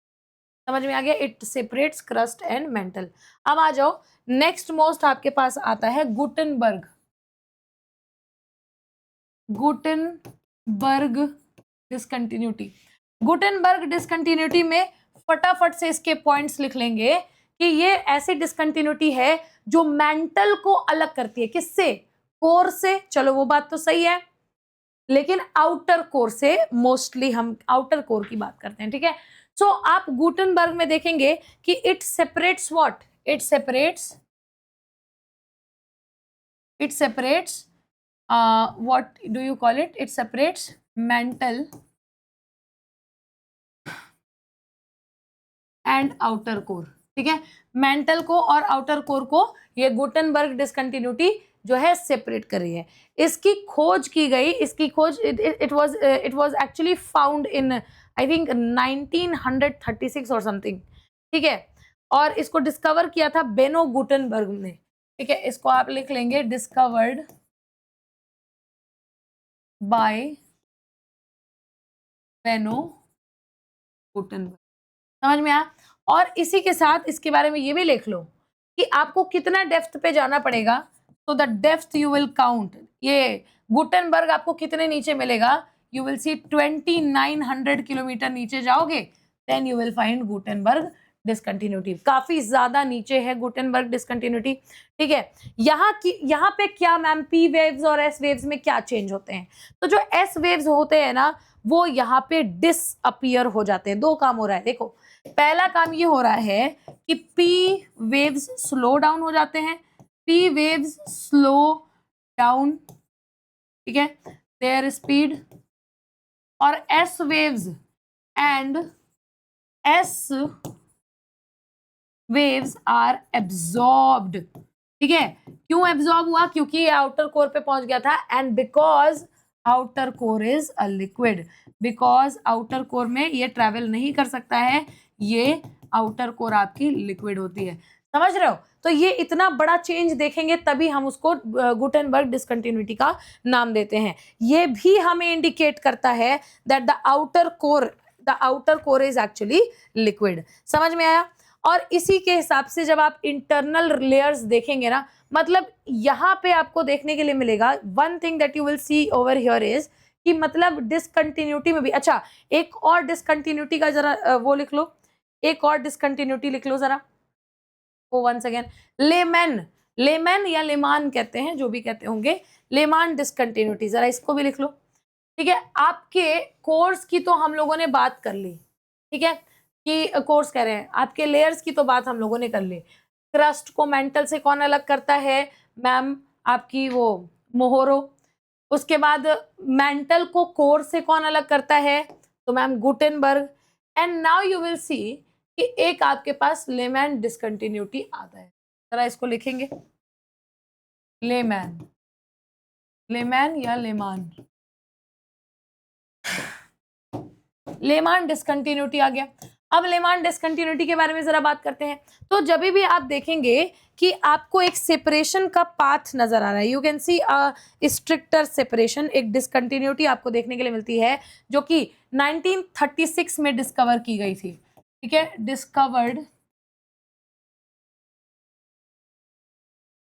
Discovered in 1936 bye in J Le Mans, इधर ही लिखो भाई, इधर, बाय इन जे लेहमान, ठीक है। It was discovered in 1936 by Inge Lehmann. और ये लेहमान डिसकंटिन्यूटी यानी सेपरेशन तो करेगी, सेपरेशन किसका करेगी, तो मैम बचा क्या हमारे पास, आउटर और इनर कोर। ठीक है, सो इट सेपरेट्स, ये करती क्या है, it separates outer core and inner core. ठीक है, ये आउटर कोर और इनर कोर को क्या करती है, सेपरेट कर देती है। इसको कहते हैं लेहमान डिसकंटिन्यूटी। ठीक है, it was found in 1936 by Inge Lehmann. अच्छा, इससे पहले वाले का डायग्राम नहीं बनाया था, जरा डायग्राम बना लो। गुटेनबर्ग डिसकंटिन्यूटी ये है और ये है। ठीक है, ये है आपका क्रस्ट, ये है आपकी मेंटल और ये है आपका कोर। ठीक है, मेंटल और आउटर कोर के पास ये आपको जो ये लेयर देखने के लिए मिलेगा, ये क्या है आपकी जीडी यानी गुटेनबर्ग डिसकंटिन्यूटी। मेंटल को और आउटर कोर को, प्लीज इसको अंडरलाइन कर लो, मेंटल को और आउटर कोर को सेपरेट कर रही है। बेनो गुटेनबर्ग ने इसको डिस्कवर किया। 2900 किलोमीटर्स का आपको डेप्थ दिखेगा। यहाँ पी वेव्स स्लो डाउन हो जाते हैं और एस वेव्स जो होते हैं एब्जॉर्ब हो जाते हैं। वैसे ही आपको मोहरिक में भी 1909 में अंद्रीजा मोहरविशी देखने के लिए मिलेंगी कि इन्होंने डिस्कवर किया। ये क्रस्ट को और मेंटल को अलग करता है। कॉन्टिनेंट्स में ये डेप्थ है और आपके ओशन में ये डेप्थ है। यहाँ पे क्या होता है, पी वेव्स सडनली अपना इंक्रीज कर लेते हैं स्पीड। ठीक है, और इससे पता चलता है कि अब ये और घने मटेरियल में, डेंसर मटेरियल में यानी मेंटल रॉक्स में जा रहे हैं। ठीक है, ये इसका फिगर हो गया, ये इसका फिगर हो गया। एंड देन ये एक और फिगर यहाँ पे जरा बनाना है, ये आपका ये कोर। ठीक है, ये ठीक है, इसको जरा लिखो। ये क्या है, क्रस्ट है, ये क्या है, मेंटल है, ये क्या है, आउटर कोर है। कोर तो है लेकिन आउटर है, और ये क्या है, इनर कोर है। और आउटर कोर और इनर कोर को अलग करने वाला ये आपको पॉइंट, ये जो आपको डिसकंटिन्यूटी देखने के लिए मिलेगी ना, ये डिसकंटिन्यूटी यही है एल डी। क्या होता है, लेहमान डिसकंटिन्यूटी। समझ में आ गया।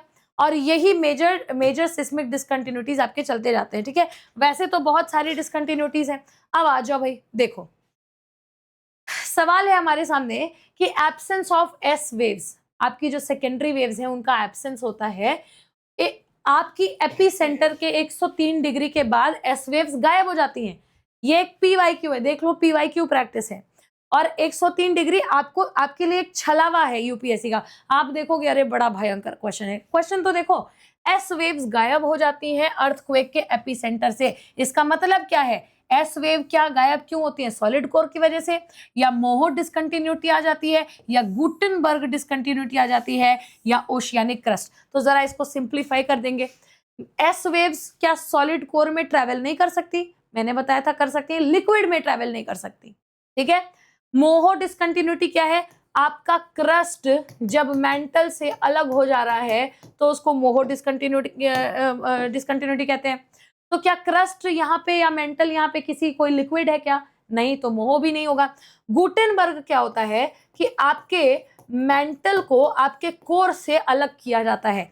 तो ये कोर आउटर कोर है और ये होता है लिक्विड। तो ऑफ कोर्स जब ये गुटेनबर्ग डिसकंटिन्यूटी पे जाएगी तो रुक जाएगी, क्योंकि मैम हमने तो पढ़ा है सेकेंडरी वेव्स क्या होते हैं, लिक्विड में नहीं जाते हैं, और ये लिक्विड में ले जा रहा है, तो ये यहाँ पे रुक जाएगी। So your correct answer will be Gutenberg discontinuity. समझ में आया।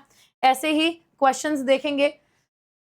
Which layer of earth is composed mainly of basalt and gabbro? Wow, amazing।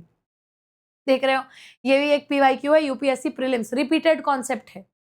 ठीक है, कि यहाँ पे आपसे पूछा जा रहा है कि भाई अब देखो क्रस्ट बताया था ना, ये आपका क्रस्ट है। क्रस्ट दो पार्ट में आप देखते हैं, एक ये आज का हालांकि क्वेश्चन नहीं है, ये आज का क्वेश्चन नहीं है, ओशन और कॉन्टिनेंट्स, ये मैंने आपको पिछले वाले लेक्चर में ही पढ़ा दिया था। तो मैंने आपको अभी कुछ देर पहले भी बताया था, जो हमारा ओशन होता है वो बेसिकली बेसल्ट रॉक से बनता है। जो हमारे कॉन्टिनेंट्स होते हैं वो ग्रेनाइट से बनते हैं। तो आप देखेंगे कि कौन सा लेयर अर्थ का जो है वो बेसल्ट और गैब्रो से बन रहा है। So oceanic current crust, oceanic crust will be the right answer. चलेंगे आगे और देखते हैं क्या पूछ रही है हमसे। NCERT based UPSC trend, again ये भी मैंने आपको अभी बताया, थोड़ा सा ट्रिक भी किया था आपको कि which of the following is it correctly defines the term sial. Sial क्या है भाई, हम क्यों यूज करते हैं, सीमा सियाल क्या है। तो देखो सिलिका एंड एल्यूमिनियम, बात तो सही कह रहा है। प्रेजेंट इन मेंटल, मेंटल में प्रेजेंट नहीं मैम। सिलिका एंड एल्यूमिनियम, बात तो सही कह रहा है। Present in continental crust, exactly ma'am. Silica and aluminium present in oceanic crust, ये तो है ही नहीं मैम, यहाँ तो सीमा आई है ना, सिलिका और मैग्नीशियम। और silicon and iron present in the core, core की बात ही नहीं है।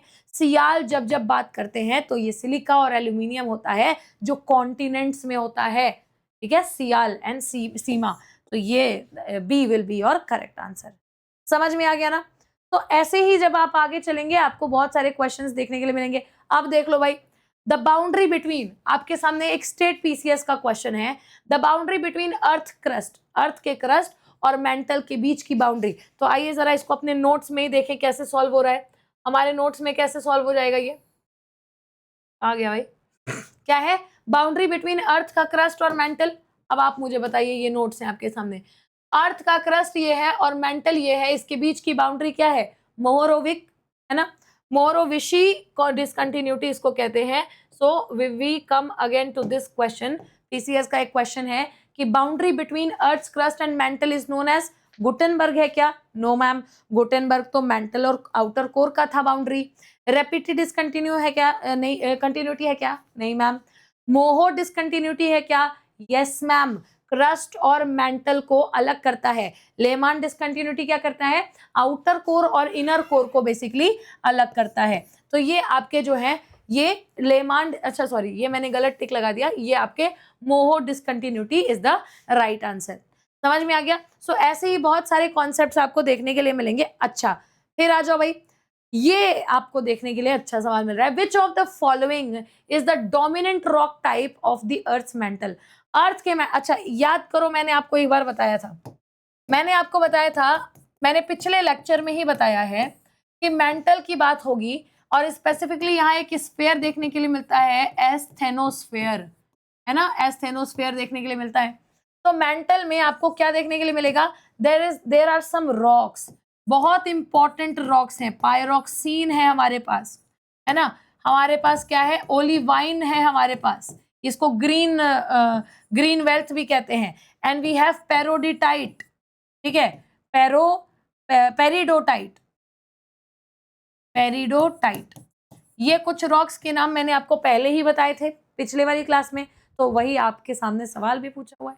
ठीक है, सवाल क्या है कि which of the following is the dominant rock type of earth's mantle. ऐसे ही क्वेश्चन पूछे जा रहे हैं, तो ये आपके लिए एक सैंपल एमसीक्यू है। So peridotite is the correct answer, peridotite, ठीक है। ग्रेनाइट बेसल्ट वो तो कॉन्टिनेंट और ओशन का हो गया ना, क्रस्ट का हो गया वो, हम यहाँ पे मेंटल की बात करें। और ऐसे भी आप बता सकते थे ये हमारे क्रस्ट वाले हैं, ये इकलौता मेंटल वाला है। समझ में आया। तो ये सारी चीजें हैं। Which seismic wave disappears after entering the outer core. Very simple सवाल, स्टेट पीसीएस का एक सवाल है कि कौन सा सिस्मिक वेव जो है आउटर कोर में एंटर करने से पहले ही अब्सॉर्ब हो जाता है। मैम आपने 50 बार चिल्ला चिल्ला करके बताया होगा, एस वेव्स है, ठीक है। Which layer of earth is responsible for generating the magnetic field. तो अब जो है इसके बारे में थोड़ा सा हमें पढ़ने की आवश्यकता है। जरा यहाँ से पढ़ते हैं, देखते हैं क्या है। आपने कॉम्पोजिशन तो देख लिया, मतलब सारे वेव्स का काम तो आप लोगों ने देख लिया। अब दो चीजें यहाँ पे हो जाती हैं, ठीक है। बेस्ड ऑन केमिकल, देखो बेस्ड ऑन प्रॉपर्टीज ऐसे लिखना, based on different properties earth layers are divided, ठीक है। वो आई जरा यहाँ पे लगा, अच्छा फिर भी ऐसे मत भी लिखो, this is absolutely ruining the type of note making I do। अभी देखो ऐसे लिखो, केमिकल प्रॉपर्टीज पे बेस्ड करेंगे ना, बेस्ड ऑन केमिकल प्रॉपर्टीज, ठीक है। तो केमिकल प्रॉपर्टीज पे आपको देखो, फिजिकल प्रॉपर्टीज पे तो आप अर्थ के लेयर को डिफाइन कर देते हैं, वो आपके लिथोस्फेयर, वो आपका हाइड्रोस्फेयर हो गया, नॉट हाइड्रोस्फेयर एग्जैक्टली, वो आप जब आप फिजिकल प्रॉपर्टीज की बात करते हैं, you keep on dividing the different layers of earth, as in कि आपका जो लिथोस्फेयर है, स्थोनोस्फेयर है, आउटर कोर है, इनर कोर है। बट आप केमिकल प्रॉपर्टीज की अगर बात करें तो आप क्या करते हैं, इंटरनल लेयर्स को रिकॉग्नाइज किया जाता है उनके केमिकल प्रॉपर्टीज से related. Based on chemical properties,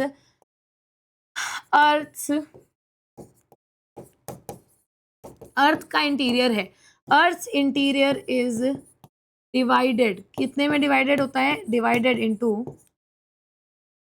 पहला है आपका क्रस्ट, ठीक है,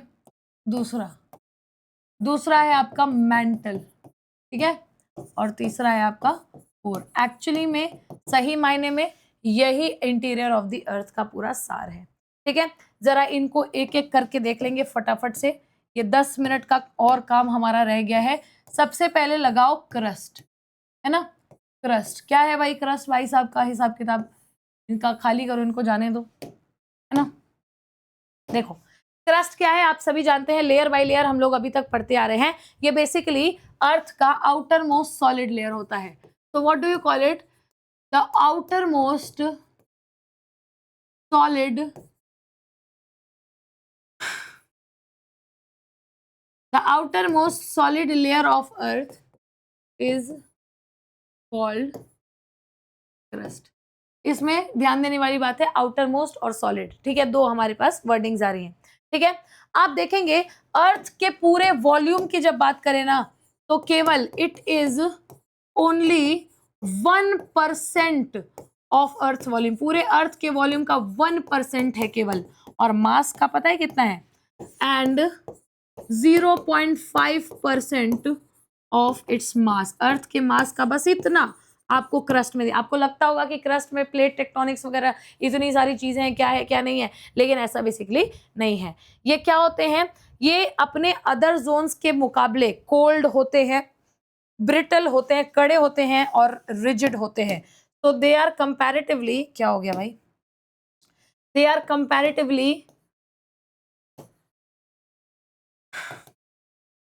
कंपैरेटिवली कोल्ड होते हैं, है ना, ब्रिटल होते हैं एंड रिजिड होते हैं, रिजिड जोन्स होते हैं। समझ में आ गया ये। अब आ जाओ भाई, क्रस्ट की ही बात कर रहे हैं ना, तो क्रस्ट की सारी विशेषताओं में ये सारी विशेषताएं तो चलिए है ही, एक ये भी है, मैंने आपको ऑलरेडी बताया था कि ये हमेशा याद रखना, ओशियानिक क्रस्ट और आपका कॉन्टिनेंटल क्रस्ट का मामला यहाँ पे आ जाता है। So you will always say that it is divided into, पहला है कॉन्टिनेंटल क्रस्ट, है ना, कॉन्टिनेंटल क्रस्ट में ये डिवाइडेड है। तो कॉन्टिनेंटल क्रस्ट का थिकनेस क्या है, 30 से लेकर के 70 किलोमीटर का थिकनेस है, क्या है, थिकनेस है। और किससे बना हुआ है, ग्रेनाइट रॉक्स से बना हुआ है। जनरली सियाल की बात करते हैं। ये 1 पॉइंट हो गया, ये 2 पॉइंट हो गया। अब आ जाओ भाई, दूसरा क्या है, ओशियानिक क्रस्ट। ये मैंने आपको, मुझे लगता है तीसरी बार मैंने सेम चीज आपको पढ़ा दी है, पिछले लेक्चर में भी पढ़ाया था, ठीक है।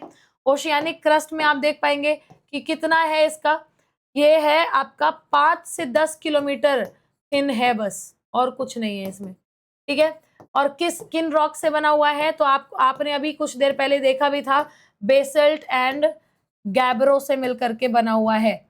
तो बहुत ही इंपॉर्टेंट है, क्योंकि आपने देखा एक सवाल भी इससे रिलेटेड पूछे जा चुके हैं।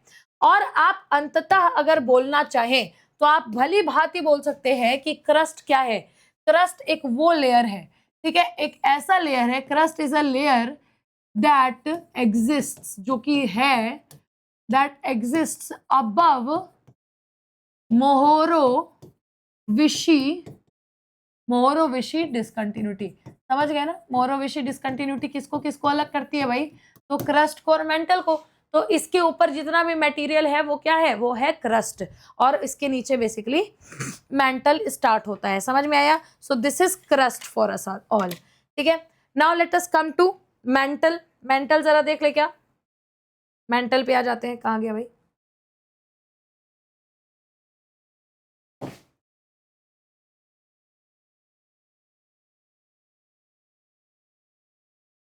अच्छा, ये ऐसे हो गया क्या?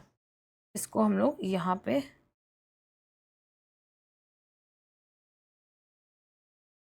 Fine, as easy as this. ठीक है, अब देखो क्रस्ट हो गया। अब आ जाओ भाई मेंटल पे। मेंटल के बारे में चीजें पढ़ लेते हैं, फिर हम लोग कोर के बारे में चीजें। मेंटल क्या है भाई? ठीक है, मेंटल। अब देखो हमेशा याद रखना, क्रस्ट के नीचे जो भी लेयर है मैम, उसको हम लोग मेंटल कहेंगे। यानी कि अर्थ का वो इंटीरियर जोन जो कि क्रस्ट के बीच में, जो मतलब सोचो क्रस्ट के बेस पे और कोर के टॉप पे है। ठीक है, यानी कि इसको आप ऐसे लिख सकते हो that this zone of the zone of earth, earth के इंटीरियर का वो zone, the zone of earth interior, earth के इंटीरियर का वो जोन। ठीक है, that starts, that begins the earth zone of earth interior from the base of crust to the top of core, core तक और crust के नीचे, crust के नीचे और कोर के ऊपर। तो आप इसको ये भी बोल सकते हैं कि it is actually a layer between crust and core of the अर्थ, है ना? आप इसको ये भी बोल सकते हैं मेंटल, दिस इज मेंटल। ठीक है, फिर देखिए आप इसके वॉल्यूम के बारे में देख लीजिए, तो हमेशा याद रखिएगा। ठीक है, ये ज्यादा वॉल्यूम लेकर के चलता है। इट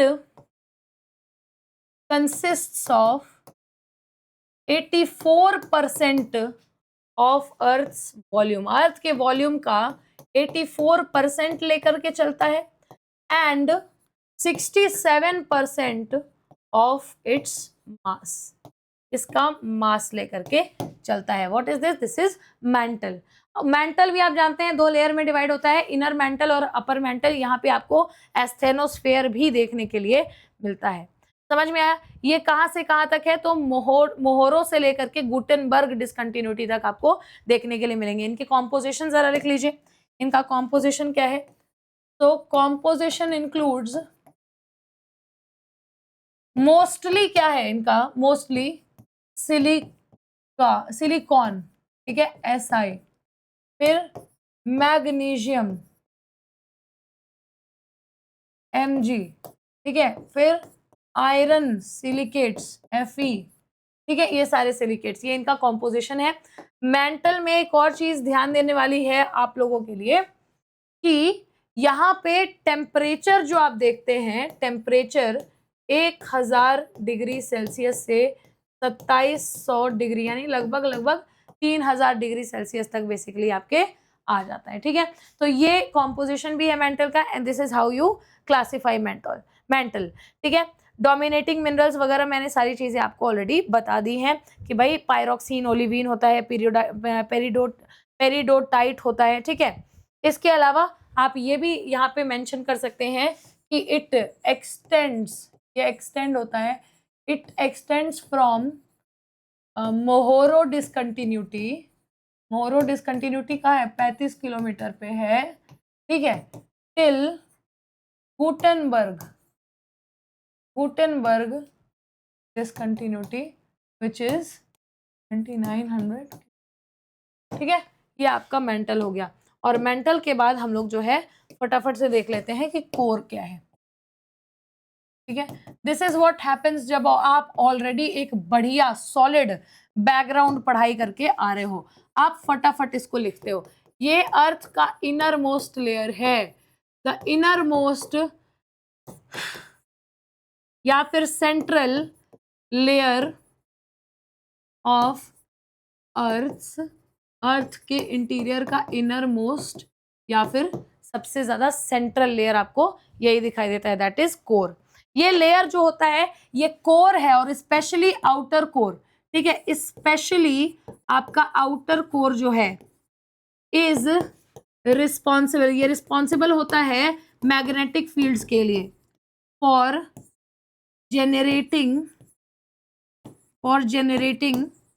मैग्नेटिक फील्ड्स, ठीक है, मैग्नेटिक फील्ड्स के लिए इंपॉर्टेंट होता है। ये कोर है आपका।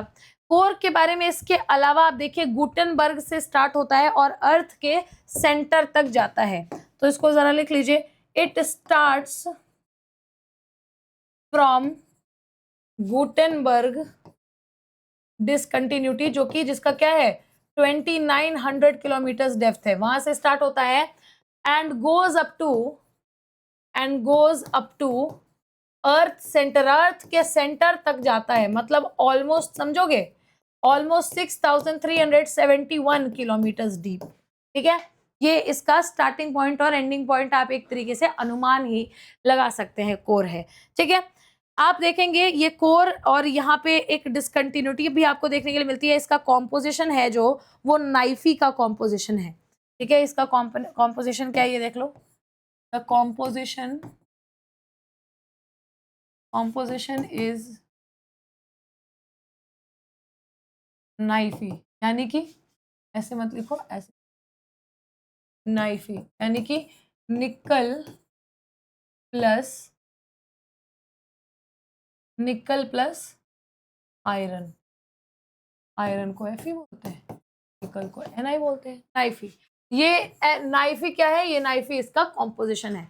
और आप जानते हैं कि इनर कोर और आउटर कोर ये डिवाइडेड है ना, core is divided into inner core और आउटर कोर, और इनर कोर और आउटर कोर को सेपरेट करने वाला आपका लेमान डिसकंटिन्यूटी मैंने आपको ऑलरेडी लिखाया हुआ है, ठीक है।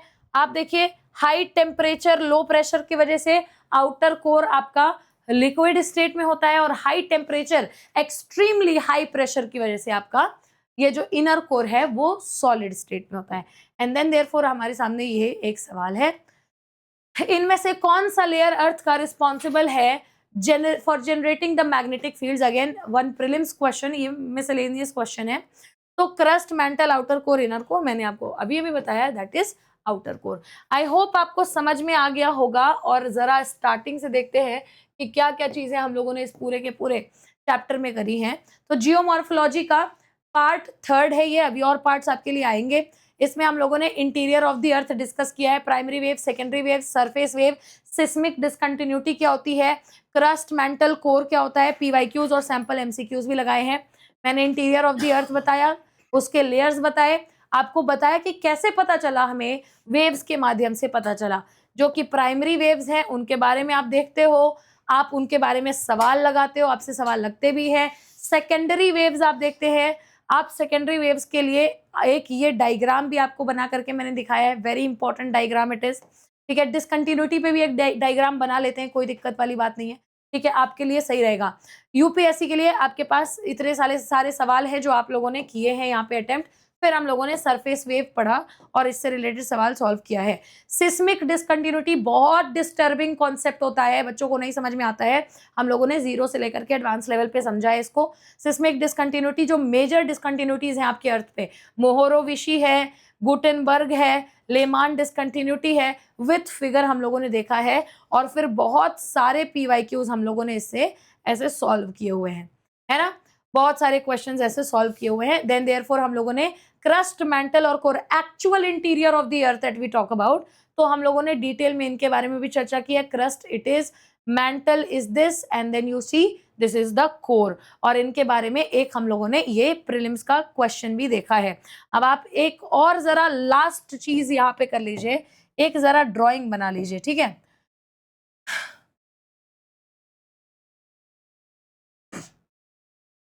ये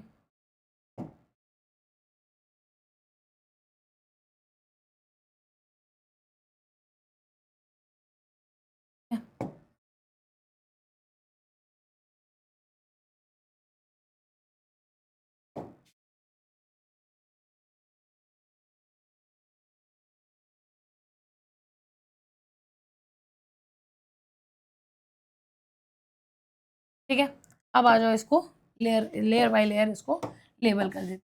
ये क्या है आपका, ये है आपका क्रस्ट, नहीं ऐसे यही लिखो, ठीक है। ये क्या है आपका क्रस्ट है, ठीक है। ये क्या है आपका, ये आपका मेंटल है, ठीक है। ये आपका क्या है, ये आपका आउटर कोर है, ठीक है। और ये आपका इनर कोर है, ठीक है। और ये पिक्चर जो हम लोग बना रहे हैं इसका नाम है मेजर